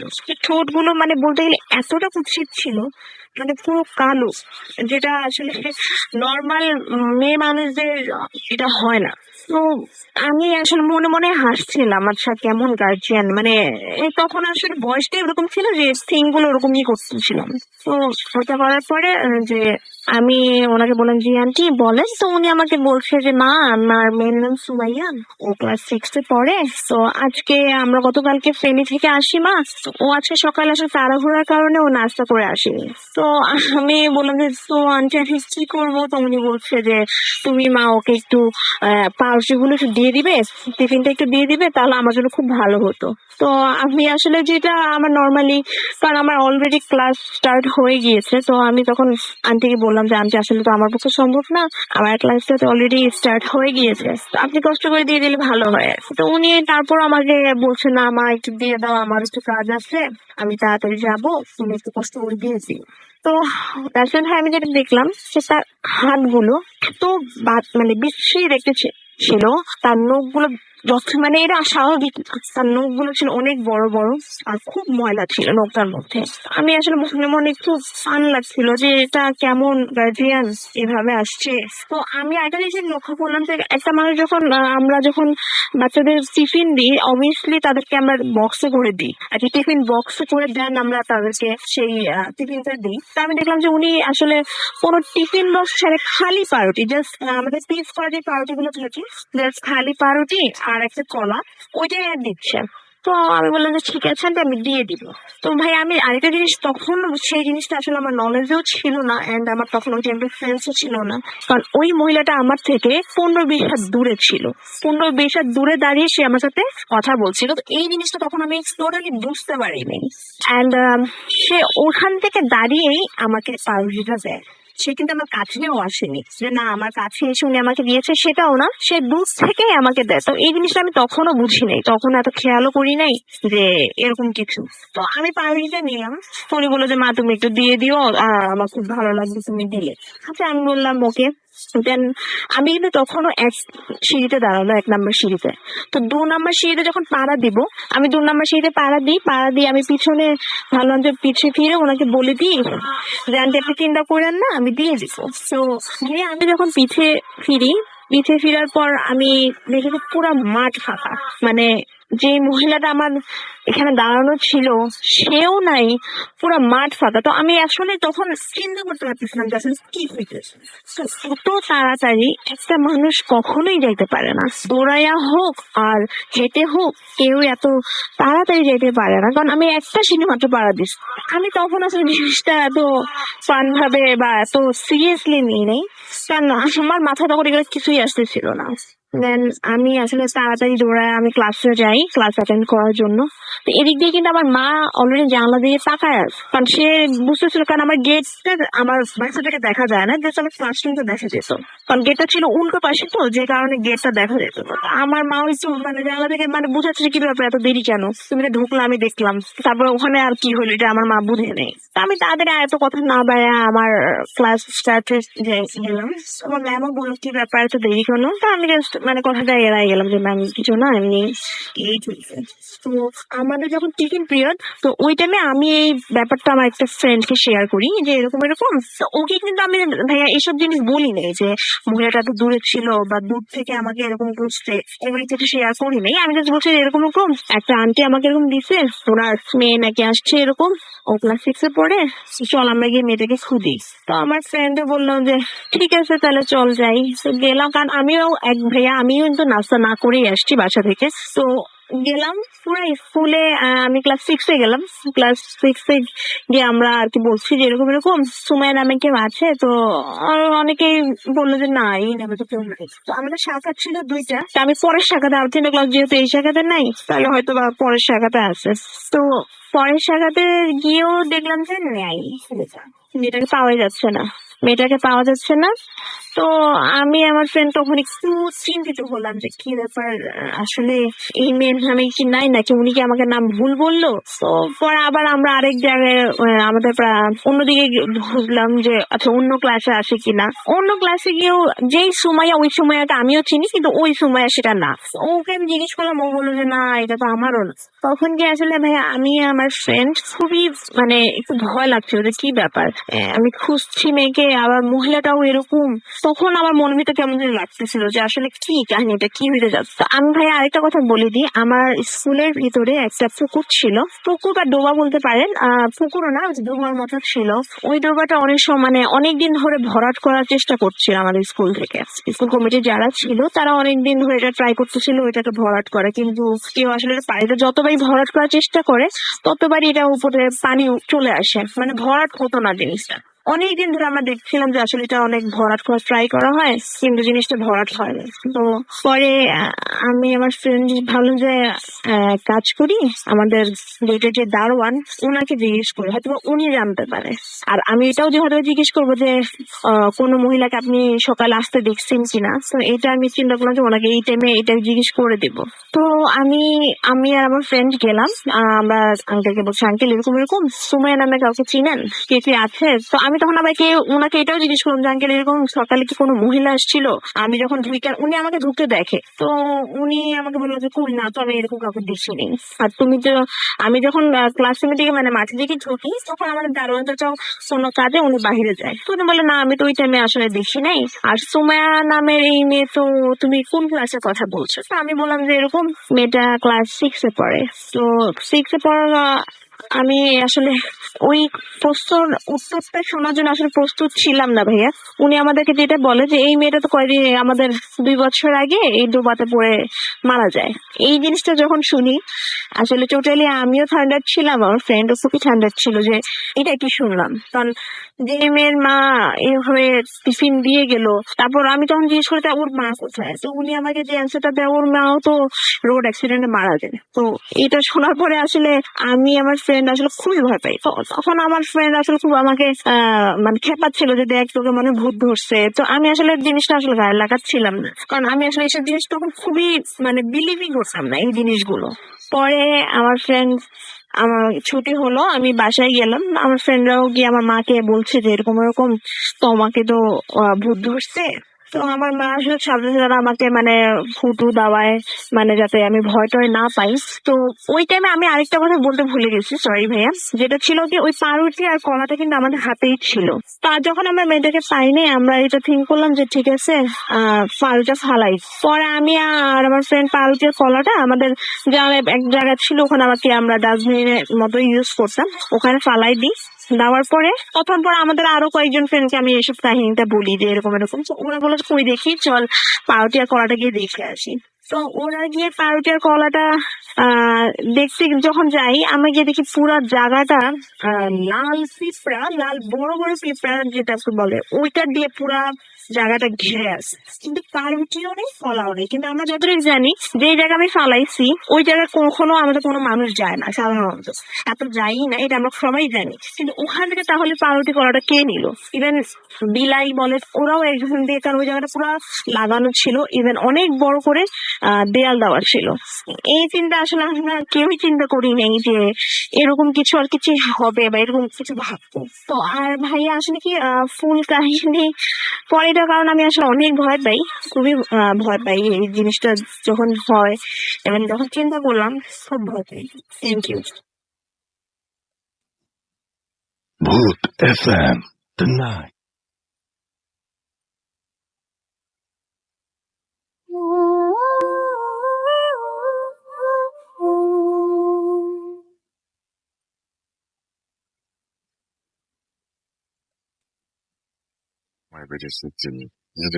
আমি বাস্তার আছি সাথে, আমার সাথে রয়েছে মাসুদ ভাই এবং আজকের অতিথিরা। আপনাদের সবাইকে আরো একবার স্বাগত জানাচ্ছি ভূত FM-এ, এবং সেই সাথে আমি দেখতে পাচ্ছি অনেকেই আমাদের সাথে এখন আছেন। আমি হঠাৎ করেই আমার মনে হচ্ছিল যে আমরা মাঝখানে গত বছরে ছিলাম তো সেটা করে দিচ্ছি। শুধুমাত্র ইমেল আর অডিও ক্লিপ দিয়ে যদি একটা এপিসোড করা যায়, সেই এপিসোডটা করলে কেমন হয়? তো বিশেষ করে যারা দেশের বাইরে রয়েছেন, দেশেও যারা রয়েছেন, যাদের আসা সম্ভব নয় স্টুডিওতে, তারা অবশ্যই আমাকে পাঠিয়ে দিবেন ঘটনাগুলো। আমরা ভাবছি কম্পাইল করে একটা শুধুমাত্র ইমেল আর অডিও ক্লিপ দিয়ে একটা এপিসোড করব, এবং সেটা দুর্দান্ত হবে বলে আমার বিশ্বাস। যদি আপনারা এটাকে সাপোর্ট করেন, ডেফিনেটলি আমাদের কমেন্ট সেকশনে গিয়ে লিখবেন যে হ্যাঁ, আমরা চাই যে শুধুমাত্র ইমেল এবং অডিও ক্লিপ দিয়ে হোক। আর যদি না চান সেটাও লিখবেন, কারণ জানা দরকার এরকম একটা বড় কিছু করার আগে অবশ্যই আপনাদের মতামতটা খুব জরুরি। কারণ আমি সবসময় বলছি ভূত FM হচ্ছে আপনার প্রোগ্রাম, আপনার নিজের, সুতরাং আপনি ডিসাইড করবেন যে ভূত FM কিভাবে চলবে। সে কারণে আপনি যে ধরনের ঘটনাগুলো পছন্দ করেন, আমরা চেষ্টা করি সেই ধরনের ঘটনাগুলো প্রচার করার। তো যাই হোক, এমডি শাকিল আহমেদ লিখেছেন এবং তিনি বলেছেন যে যে ঘটনাটা তিনি শুনলেন এই মুহূর্তে সেই ঘটনাটি তার কাছে ভালো লাগে নাই। ভালো না লাগতেই পারে, খুবই স্বাভাবিক। এভাবেই জানাবেন, যেটা ভালো লাগবে সেটা জানাবেন, যেটা ভালো না লাগবে সেটাও জানাবেন। এমডি প্লাবন আছেন আমাদের সঙ্গে, এবং আমার সঙ্গে আছেন সাকিবুল ইসলাম আবিদ। আমার সঙ্গে আছেন দেখতে পাচ্ছি তসলিম মাহমুদ হৃদয়, যশোর থেকে শুনছেন বন্ধুরা মিলে সবাই একসঙ্গে। MHP শাকিল আছেন এবং তিনি শুনছেন এই মুহূর্তে। আমার সঙ্গে আছেন দেখতে পাচ্ছি রাহুল দাস, এবং তিনি বলছেন যে আজকে শোনা হলো না, আগামীকাল ডাউনলোড। আগামীকাল মানে কি, আপনি ডাউনলোড তো আমরা আসলে আপলোড করি না যে আপনি ডাউনলোড করবেন। সুতরাং আপনি যদি না পারেন তাহলে ডেফিনেটলি আপনি অ্যাপ ডাউনলোড করে নিতে পারেন এবং সেখান থেকে শুনতে পারেন। মারিয়া মিম আছেন এবং তিনি আমার সঙ্গে শুনছেন বাড্ডা থেকে। আমার সঙ্গে আছেন দেখতে পাচ্ছি তাজিবুল ইসলাম, খুলনা থেকে শুনছেন তিনি। এমডি বাবু ছবি আপলোড করেছেন। ASF উৎস আছেন নীলফামারী থেকে। খান শাকিল আছেন এবং তিনি ভূতের গলি থেকে শুনছেন। আমাদের সাথে আছেন জিয়ান জাহিদ, এছাড়াও ফরেন স্মাইল আছেন এবং তার বার্থডে অনেক অনেক শুভেচ্ছা আপনাকে। আকাশ আছেন আমার সঙ্গে আছেন দেখতে পাচ্ছি MA মোজাম্মেল হক। ভাই, ভয় লাগে না কেন? আমাদের লাইফে ধরেন যে আপনি কোনো একটা কিছুর অনুভূতি পাচ্ছেন না, কোনো একটা কিছু ফিল করতে পারছেন না, এইটা আসলে তাহলে খুব মুশকিল। কারণ আপনি যদি ফিল না করেন, ভয় যদি ফিল না করেন, তাহলে আপনাকে ভয় লাগানো খুবই অসম্ভব ব্যাপার। আপনার এই অনুভূতিটি যদি না থাকে তাহলে খুব মুশকিল। ধরুন যে আপনি দুঃখের কোনো কিছু দেখছেন, আপনার হাসি পাচ্ছে, পেতেই পারে। আপনি আবার খুবই দুঃখের আবার হাসির কোনো কিছু দেখছেন, আপনার কান্না পাচ্ছে, হতেই পারে। এটা কি আমি জানি না এটাকে কি বলবো। রহমান মাহবুব আমাদের সঙ্গে আছেন এবং মুন্সিগঞ্জ থেকে তিনি শুনছেন, অ্যাপের ছবি আপলোড করেছেন। সৌরভ খান আছেন আমার সঙ্গে। এনাম আহমেদ আছেন আমার সঙ্গে আছেন করিব খান, আমার সঙ্গে আছেন দেখতে পাচ্ছি আনজুম ইফ, এছাড়াও আমার সঙ্গে আছেন আসিফ, আমার সঙ্গে আছেন দেখতে পাচ্ছি তনজিব। তিনি সৌদি আরব থেকে অ্যাপ দিয়ে শুনছেন। আপনার ছবি চাইলে কিন্তু আপলোড করতে পারেন আপনি যে সৌদি আরবে আছেন। আহমেদ আল বাসির আমার সঙ্গে বলছেন যে ফার্স্ট টাইম তিনি অ্যাপ দিয়ে শুনছেন। আমার সঙ্গে মোশাররফ হোসেন তার ছবি আপলোড করেছেন, বলছেন যে অনেক ভালো হচ্ছে, থ্যাংক ইউ ভেরি মাচ আমাদের সঙ্গে থাকার জন্য। মোহাম্মদ মুনতাসির বিল্লাহ ফাহিম আমাদের সঙ্গে আছেন। শাকিল আহমেদ আছেন, সিরাজুল ইসলাম আছেন, সজীব আহমেদ আমার সঙ্গে আছেন। ঢাকা মেডিকেলের মর্গ থেকে ঘুরে আসলাম এবং তিনি বলছেন যে অনেক ভয় পেয়েছেন। তিনি কি কারণে গিয়েছিলেন সেটা অবশ্য আমাদের জানাননি তিনি। হুমায়ুন আহমেদ আছেন আমাদের সঙ্গে, যশোর থেকে শুনছেন তিনি। আমার সঙ্গে আছেন সালমান ইসলাম। সালমান এই প্রথমবার তিনি বলছেন যে ভূত এফএম এ কমেন্ট করছি, আপনার প্রথমবারই পড়া হয়ে গেল। এমডি আরাফাত আর রহমান সিরাজগঞ্জ থেকে শুনছেন। ফয়সাল শিকদার আছেন, লাইফলেস বয় মাসুদ আছেন, আবরার ফাহিম খান ইমরান আছেন আমার সঙ্গে। একটা ছোট্ট ঘটনা, যেমন এই ঘটনাটা ইমেল, আমি যেহেতু বললাম যে সব পুরো এপিসোডটাই একটা ইমেল দিয়ে করা যায় কিনা, আজকে একটা ইমেল পড়ে ফেলি এই মুহূর্তে। তো ইমেলটি এরকম যে যেভাবে লিখছেন সেভাবে আমি পড়ছি। আসসালামু আলাইকুম রাসেল ভাই, আপনি সবসময় ভালোর দলেই থাকেন, তাই জানতে চাইলাম না কেমন আছেন। আমি ইকরামুল ইসলাম সিফাত, বাসা সিরাজগঞ্জ। আমি স্টুডিওতে এসে ঘটনাটি শেয়ার করতে পারবো না, আপনি ইমেলটি পড়ে শুনলে খুশি হব। 2016 নভেম্বর মাস, প্রচন্ড শীত। এরকমই একটি শীতের রাতে আমি যখন আমার সমস্ত কাজ করে ঘুমোতে যাব, ঠিক তখনই আমার ফোনে একটি ফোন আসে। রাত আনুমানিক 12:10 কি 20 হবে। এত রাতে তো আমায় কেউ ফোন করে না। নাম্বারটি অপরিচিত কেটে গেল। আবার 1 মিনিটের মধ্যে ফোন কলটা ধরতেই শুনি ফুফাতো বোনের হাজব্যান্ড। সে নাকি আর 2 ঘন্টার মধ্যে কড্ডার মোড়ে, মানে যমুনা সেতু হাইওয়ের বাস স্ট্যান্ডে নামবে, আমাকে গিয়ে তাকে আনতে হবে। আমি একা কিভাবে যাব, তাও আবার এত রাতে? যখন এসব ভাবছিলাম তখনই মনে হলো ফুফাতো ভাইকে ফোন করেই শুনি সে নাকি রাজশাহীতে গেছে কোনো এক দরকারি কাজে। এই কথা শুনে রেগে কলটা কেটে দিয়ে আমি একাই বাইক নিয়ে যাওয়া আরম্ভ করলাম। বলে রাখা ভালো, আমার বাসা থেকে হাইওয়ে 25 থেকে 30 কিলোমিটার দূরে এবং 2টি বাইপাস আছে। 2 নম্বর বাইপাস ছোট বলে এই বাইপাস দিয়ে কোনো বাস ট্রাক চলাফেরা করে না, কিন্তু সিএনজি চলাফেরা করে, তাও আবার রাত 10টা পর্যন্ত। আমি ভুলে 2 নম্বর বাইপাস দিয়ে যাই এবং সেই বাইপাসে ঘটে আমার জীবনের ভয়ঙ্কর ঘটনা। প্রচন্ড ঠান্ডা আর কুয়াশায় 10-15 গজ সামনে কি আছে ভালোভাবে দেখা যাচ্ছে না। আমি রাস্তাটি ভালোই চিনতাম, তাই আমার কোনো রকমের অসুবিধা হওয়ার কথা না, কিন্তু সেই রাস্তাটা পুরোটাই ফাঁকা ছিল এবং আশেপাশে কোনো বাড়িঘর ছিল না। প্রায় 15 কিলোমিটার চলে এসেছি। সামনে দেখি একটা দোকান। আমি সিগারেটে আসক্ত ছিলাম, তাই দোকানের সামনে বাইক থামালাম। দোকানে কেরোসিনের বাতি জ্বলছে, দোকানদারকে দেখা যাচ্ছে না। আমি না দেখেই বললাম, একটা সিগারেট দেন তো। সিগারেট হাতে নিতেই দোকানদারের কালো চাদর দেখতে পাই। সে বলল, যেখানে যাও না কেন আমার সামনের দিকে যেও না, আর সামনের দিকে যেও না, বিপদ হবে। লোকটার কণ্ঠস্বর কর্কশ। আমি সিগারেটের দাম দিলাম এবং তার কথা শুনেও না শোনার ভান করে বাইক নিয়ে আবার যাওয়া আরম্ভ করলাম। যত সামনের দিকে যাচ্ছি কুয়াশার পরিমাণ ততই বেড়ে চলেছে। এভাবে 6-7 কিলোমিটার চলে এসেছে। হঠাৎ দেখি একটা লোক রাস্তার মাঝে বসে আছে আর কি যেন কুড়াচ্ছে। আমি পাগল মনে করে হর্ন দিতেই লোকটি আমার দিকে এগিয়ে আসে। গায়ে চাদর, আমার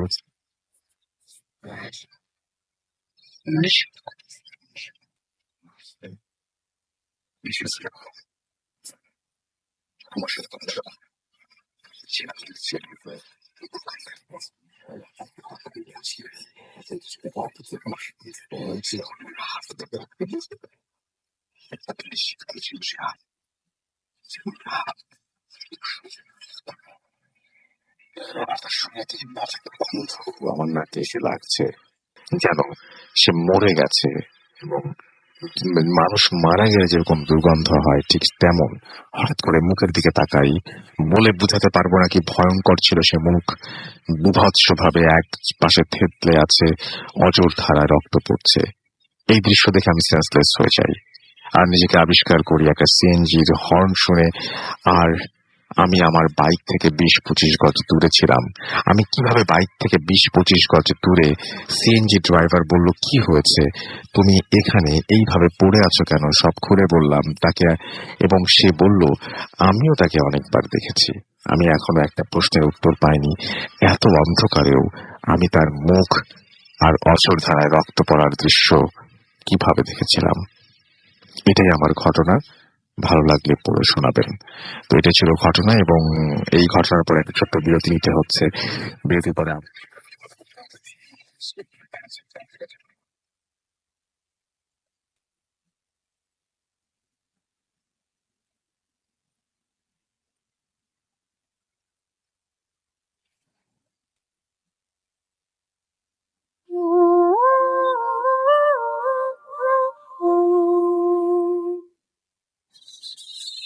নিউ ইয়র্ক থেকে নাইম প্রামাণিক শুনছেন, ছবি আপলোড করেছেন তিনি, এবং নিউ ইয়র্কের ছবি আপলোড করেছেন।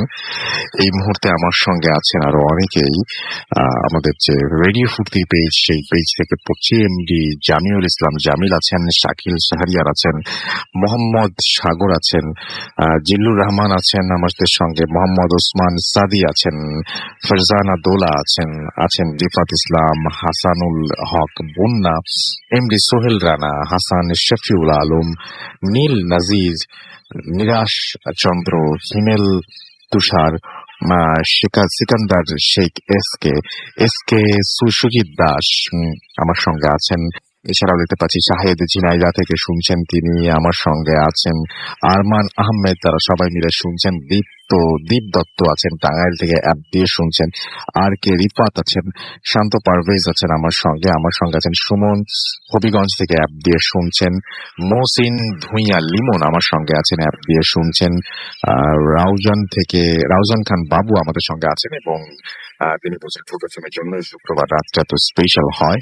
Thank you very much for being with us, এবং আশা করছি পুরোটা সময় আমার সঙ্গে থাকবেন। আজ এ যে নাইম আমাদের সঙ্গে আছেন, এবং তিনি দেখতে পাচ্ছি অ্যাপ দিয়ে শুনছেন আমার সঙ্গে আছেন। দেখতে পাচ্ছি খুশি আক্তার, এবং আমার তিনি অ্যাপ দিয়ে পুতাফ শুনছেন দিনাজপুর থেকে। শাহরিয়ার শুভ আছেন, ওয়াকিউল ইসলাম আছেন, 3 বোন একসাথে শুনছেন রংপুর থেকে, 3 বোনকে সাথে নিয়ে। আফ্রিদি তুহিন আছেন, এছাড়াও অভয় কুন্দ্র আছেন, এবং তিনি অভয় কুন্দ্র আমাদের সঙ্গে আছেন, এবং তিনি ইন্ডিয়া থেকে শুনছেন আমাদের সঙ্গে আছেন। দেখতে পাচ্ছি বরিশাল থেকে সাজিদ, এছাড়াও মোহাম্মদ ওসমান সাদি আছেন আমার সঙ্গে আছেন। দেখতে পাচ্ছি মাজারুল ইসলাম সাগর, এছাড়াও এমডি নাইম সহ আরো অনেকে, এবং এছাড়াও সৌদি আরব থেকে শুনছেন মা আমার জান্নাত, এবং তিনি বলছেন যে আমি শফিক সৌদি আরব থেকে শুনছি আমার সঙ্গে আছেন। দেখতে পাচ্ছি আরো অনেকেই, এবং আপনি যে থাকতে চান তাহলে চলে আসতে পারেন www.facebook.com/radio.furti and www.facebook.com/bhutfm.russell, এই দুটো পেজের যে কোনো একটিতে, এবং বা দুটো পেজে আপনি আসতে পারেন, এবং লাইক দিতে পারেন, কমেন্ট করতে পারেন, শেয়ার দিতে পারেন, যেটা ইচ্ছা। আমির হামজা সৌদি আরব থেকে আছেন, এবং তিনি অ্যাপ দিয়ে শুনছেন আমাদের সঙ্গে আরো অনেকেই আছেন। আপনি চাইলে থাকতে পারেন। এখন চলে যাব পরবর্তী ঘটনায়। আমাদের সঙ্গে আছেন আরো একজন অতিথি। আপনার নামটা প্লিজ বলবেন, তারপর আপনার ঘটনায় যাবেন। হ্যালো এভরিওয়ান, আমি মারুফ শুভ মিরপুর থেকে এসেছি। আমি শুনি। আজকে আপনাদের সাথে আমি যে স্টোরিটা শেয়ার করব, এটা আমার ফ্রেন্ড আমার সাথে এই স্টোরিটা শেয়ার করেছিল। এই ঘটনাটা ঘটেছিল রাসেল ভাই রাজশাহীতে। তো আমার ফ্রেন্ডের দেশের বাড়ি হচ্ছে রাজশাহী, তো সেখানে তারা থাকতো না, তারা মাঝে মাঝে ওই তাদের দেশের বাড়িতে যেত। সেখানে ছিল তার দাদি আর তার ছোট চাচা। তো সেম ভাবে তারা ওখানে বেড়াতে গেল। তো বেড়াতে যাওয়ার পরে আমার ফ্রেন্ডের একটা ছোট বোন ছিল, তো তাকে দাদি স্বাভাবিকভাবে অনেক আদর করতো, তাকে সাথে সাথে রাখতো, সবসময় ওখানে গেলেই সাথে সাথে রাখতো। তো সেখানে যাওয়ার পরে 2 দিন পরে রাসেল ভাই, আমার ফ্রেন্ডের বাবা একটা রাতের বেলা একটা সাউন্ড পায়। সাউন্ডটা আসতেছিল আমার ফ্রেন্ডের দাদির রুম থেকে। মনে হচ্ছিল যে সে মানে রুমের ভিতরে কেউ কথা বলতেছে। তো আমার ফ্রেন্ডের বাবা মনে করেছে তার মেয়ে মনে হয় তার সাথে ছিল রুমের মধ্যে, এই কারণে তারা কথা বলতেছে। তো সেই জিনিসটাকে বেশি একটা কেয়ার করে না। তো সেকেন্ড ডেতেই মানে সে আবারও ফিল করলো যে রাতের বেলা তার মায়ের রুম থেকে কেউ একটা কথা বলার সাউন্ড পাওয়া যাচ্ছে। তো সে উঠে আমার ফ্রেন্ড আর তার বোন যে রুমে ঘুমায় সেই রুমে গেল, গিয়ে দেখলো তারা দুজনই ঘুমাচ্ছে। আর সে ওঠার পরে কথার সাউন্ডটা আস্তে আস্তে কমে গেল রাসেল ভাই। তো সেই জিনিসটা দেখার পরে সে তারপরের দিনই তার মাকে জিজ্ঞেস করলো যে তোমার রুমে আমি রাতের বেলা কথার আওয়াজ পেলাম, তুমি কার সাথে কথা বলতেছিলে? আচ্ছা তো সে জিনিসটা স্কিপ করে গেল সেই সময় রাসেল ভাই, মানে তার সাথে শেয়ার করতে যাচ্ছিল না। তো এই জিনিসটা দেখে আমার ফ্রেন্ডের আব্বু সে একটু রাগী হলো তার মায়ের উপরে। তারপরে তারা যেদিন চলে যাবে রাসেল ভাই, সেদিন আমার ফ্রেন্ডের যে ছোট বোন ছিল সে একটু অসুস্থ হয়ে গেল। আচ্ছা এই কারণে সেদিন তারা যেতে পারেনি। তো সেদিন রাতের বেলা ঘটে গেল একটা ভয়ানক ঘটনা। মানে এবারে সাউন্ডটা আসতেছিল ওই রুম থেকেই, কিন্তু মনে হচ্ছিল কারোর মুখ চেপে ধরলে যে টাইপের একটা সাউন্ড হবে রাসেল ভাই, এই টাইপের একটা সাউন্ড আসতেছিল রুম থেকে। তো আমার ফ্রেন্ডের আব্বু এবং তার মা দুজনই উঠে গেল রুমের মধ্যে। যাওয়ার পরে মানে গেট দেখলো, গেটটা ভিতর থেকে লক করা।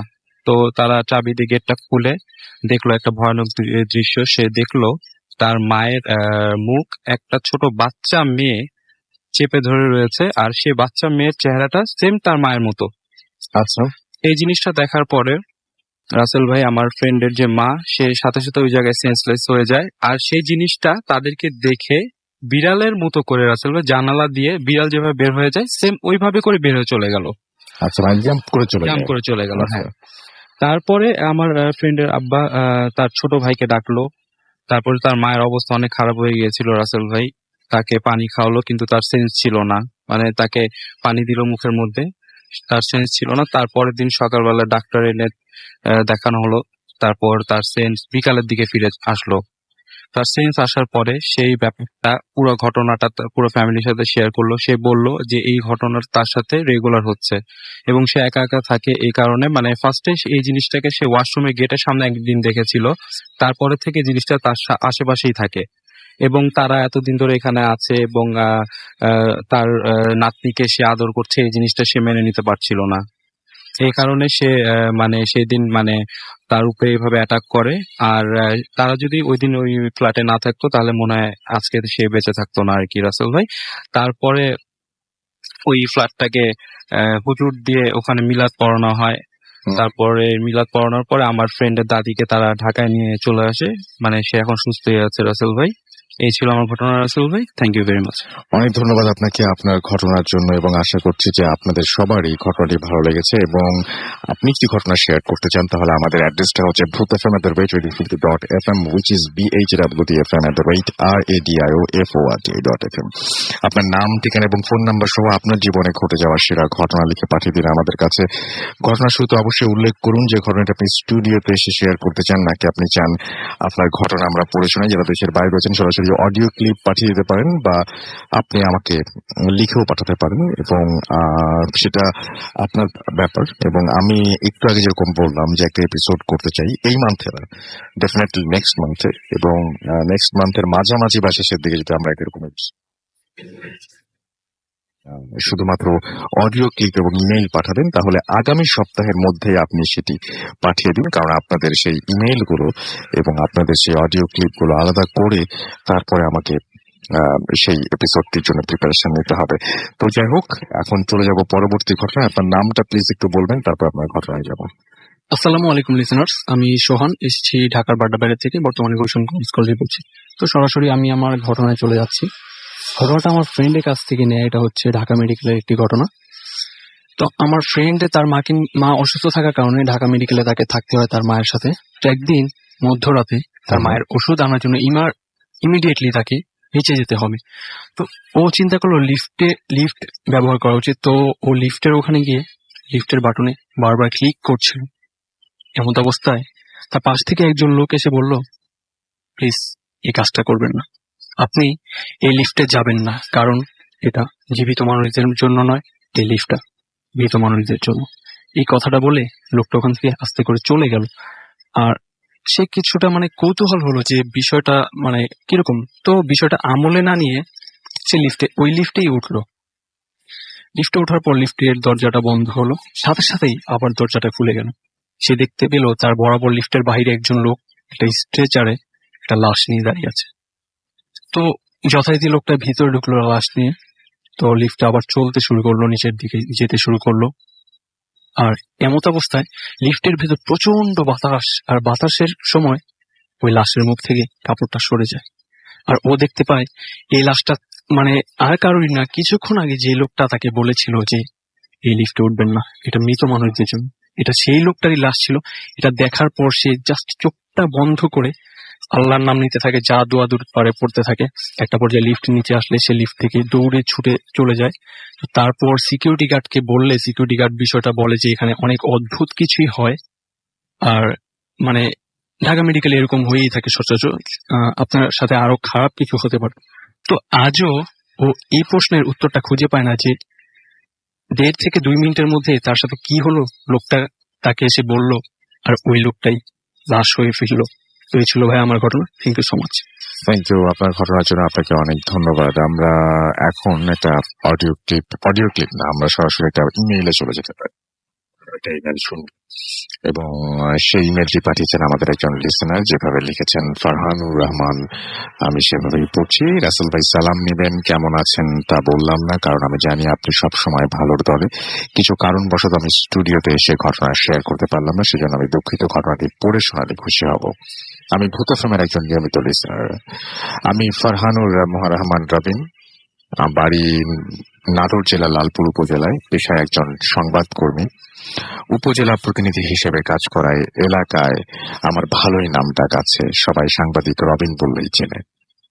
সেই কারণে অনেকের কাছে আসে বিভিন্ন কারণে আমার কাছে। এলাকায় কোনো দুর্ঘটনা বা ঘটনা ঘটলে আমি সবার আগে জানতে পারি। সেরকমই একটি ঘটনা আজ আপনাদের সাথে শেয়ার করব। আজ থেকে গত 1 সপ্তাহ আগে রাত্রি 8:30 আমি আমার এলাকার এক পত্রিকা অফিসে, আমি আর আমার এক বড় ভাই বসেছিলাম। এখানে লোক আসলো অফিসে, এসে বলল, ভাই আমাদের ওখানে একটি লাশ পাওয়া গেছে, আপনারা আমার সাথে চলেন, আমি আপনাদের নিতে এসেছি। বড় ভাইয়ের কথায়, বড় ভাইয়ের কোথাও কাজ থাকার কারণে তিনি যেতে পারলেন না। আমি ক্যামেরাটা নিয়ে তার সাথে মোটর সাইকেলের পেছনে বসে রওনা দিলাম। প্রায় 1 ঘন্টা যাওয়ার পথে থামলাম মাঠের ভেতরে। আমি বললাম, ভাই লাশ কোথায়? আর পুলিশ কাউকে দেখছি না। আমি তাকে বললাম, কে আপনি? এখানে তো কিচ্ছুই নেই, কে আপনি? আপনি আমাকে এখানে কেন নিয়ে আসলেন? জবাবে তিনি আমায় বললেন, ভয় পাবেন না, আমার নাম সোহেল, আমি আপনাকে এখানে কাজেই নিয়ে এসেছি, এমনিতে নিয়ে আসিনি। উপরের দিকে তাকান। আমি দেখলাম উপরের দিকে একটা বৈদ্যুতিক তার আছে, ওখানে একটি কারেন্টের খুঁটিও আছে, তার সাথে একটি মানুষ ঝুলন্ত অবস্থায় নড়াচড়া করছে না, দূর থেকে মনে হচ্ছে মারা গেছে। ক্যামেরা বের করলাম ছবি উঠাবার জন্য, কিন্তু ক্যামেরাটা অন হচ্ছিল না। মনে করলাম হয়তো চার্জ নেই। পকেট থেকে মোবাইল বের করে দেখি একই অবস্থা, অন অফ করছি, আবার অফ হচ্ছে। তারপর আমি সোহেলকে বললাম, তুমি এলাকার লোকজনকে বলো এখানে আসতে, আমি এখানে।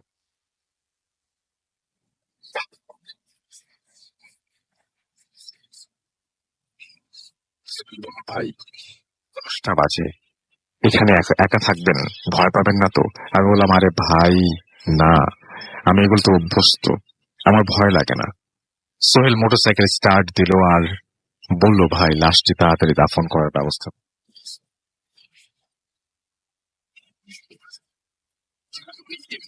হয়তোবা আমি অপেক্ষা করছি এলাকাবাসীর জন্য, ভাবছি আধা ঘন্টা হয়ে গেল, কেউ কেন এখন আসছে না, এত দেরি তো হবার কথা না। এভাবে 2 ঘন্টা কেটে গেল, কিন্তু কেউ আসছে না। আমি দাঁড়িয়েছিলাম সেই খুঁটির সামনেই। পকেট থেকে মোবাইল বের করলাম, অন করে দেখি ফুল চার্জ। আমি তো অবাক। এরপর মোবাইলের ফ্ল্যাশ লাইটটা অন করলাম, লাশের উপরের দিকে লাইট ফেলতেই আমি যা দেখলাম তা দেখে আমি আসলেই অপ্রস্তুত হয়ে গেলাম। দেখলাম এ আর কেউ নয়, এ সেই যে আমাকে অফিস থেকে নিয়ে এসেছে এত দূরে, সেই সোহেল। আমি দেখলাম লাশটির চোখ দুটো নেই, মনে হচ্ছে কেউ যেন খেয়ে নিয়েছে। এবং এই দৃশ্য দেখে আমি ওখানে আর দাঁড়িয়ে থাকতে পারিনি, দিলাম এক দৌড়। কিছু দৌড়াতেই পেছনে তাকিয়ে দেখি সেই কারেন্টের খুঁটিটা আর দেখা যাচ্ছে না। মনে করলাম হয়তো অনেক দূরে চলে এসেছি, কিন্তু এটা কি? খুঁটি তো আমার সামনে, পেছনে হওয়ার কথা ছিল, আমার সামনে কি করে এলো? আবার পেছন ঘুরে দৌড় দিলাম। 10 মিনিট পর পার হয়ে দেখি আবার সেই কারেন্টের খুঁটির সামনে লাশটি ঝুলছে তারের সাথে। লাশের চেহারায় এবার একটু পরিবর্তন লক্ষ্য করলাম। আমি নিজেকে আর ধরে রাখতে পারলাম না, জ্ঞান হারালাম। আমার জ্ঞান ফিরল আনুমানিক 10টার দিকে। আমি নিজেকে আবিষ্কার করলাম একটা ধান ক্ষেতের মধ্যে, যেখানে আমি ছাড়া আর কোনো মানুষ ছিল না। ছিল শুধু সেই বৈদ্যুতিক খুঁটি, কিন্তু তার সাথে কোনো লাশ ছিল না। আমি হাঁটতে হাঁটতে বাড়ির দিকে যাত্রা শুরু করলাম। দেখলাম মোবাইল ক্যামেরাটা আমার পকেটেই আছে। মোবাইল বের করে দেখি 78টি মিস কল। রাতে বিরেতে না ফেরার কারণে সবাই আমাকে খোঁজাখুঁজি করেছে। বাড়ি ফিরলাম, সবাই বলল রাতে কোথায় ছিলে, তোমায় কতবার বলেছি ফোন করলে রিসিভ করবে। আমি বাইরে ছিলাম, বাইরে ফোনটা সাইলেন্ট ছিল, বুঝতে পারিনি। আমি আমার সাথে ঘটে যাওয়া সেই ঘটনাটি আমার বাড়ির কাউকে আজ পর্যন্ত বলিনি। পরে অফিসে সেই বড় ভাই, তার কাছে জানতে চাইলাম সেদিনের কথা, মানে সোহেলের কথা। তিনি বলেন, কই, কবে? সেদিন তো তুমি অফিসেই আসোনি। আর সোহেলকে কোথায় লাশ পাওয়া গেছে?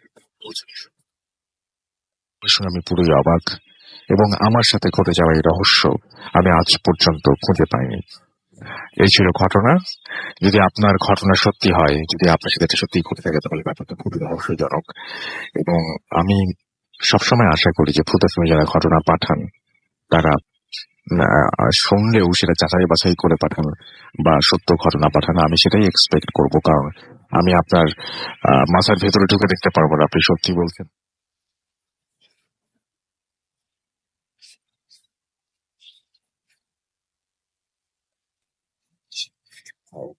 সেই লাশের এরকম শেয়ার করা হয়েছিল একটি হসপিটালের ঘটনা, যেখানে একটি বাচ্চা লাশকে নিয়ে আসা হয়েছিল, এবং সেই লাশটির মানে খুবই অদ্ভুত ব্যাপার যে সেই একজন মহিলা সেই লাশটি কোলে নিয়ে দাঁড়িয়েছিলেন, এবং তিনি আপ্রাণ চেষ্টা করছিলেন যে হেল্প চাওয়ার জন্য। পরে যখন গার্ড এসে বলে ডাক্তারকে যে একটা লাশ এসছে, একজন মহিলার সাথে করে নিয়ে এসছেন,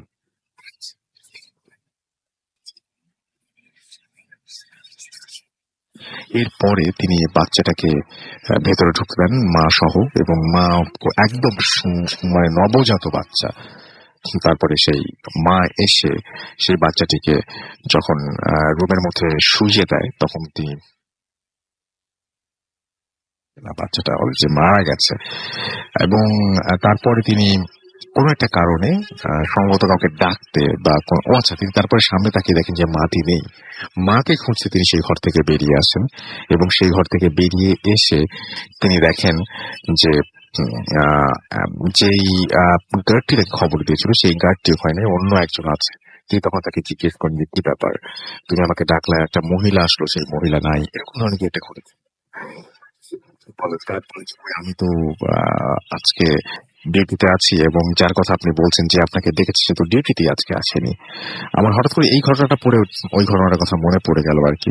তারপরে উনি বলেন যে তাহলে ওই রুমের মধ্যে কি বাচ্চাটা তো আছে? তো উনি যান এবং যে দেখেন যে না, সেখানে কোনো বাচ্চাও নেই, মা তো থাকে আগেই চলে গেছে, মায়ের থাকার কোনো কথা নেই। এবং কিন্তু সেই বাচ্চাটিকে যেটাতে জড়িয়ে, যে কাপড়টিতে বা টাওয়েলে করে জড়িয়ে নিয়ে আসা হয়েছিল, সেটি সেখানে আছে। তো এটা একটা রহস্যজনক ব্যাপার। এরকম রহস্যের সমাধান আমরা আসলে সত্যি অনেক সময় করতে পারি না। তো আমরা যেটা এখন করবো সেটা হচ্ছে যে ছোট্ট বিরতি নিব, বিরতির পরে আবারও ফিরে আসবো। সেই পর্যন্ত আশা করছি আমার সঙ্গেই থাকবেন, এবং স্টে টিউনড টু রেডিও ফুর্তি, area FM and FM. The night comes alive with Raminfo.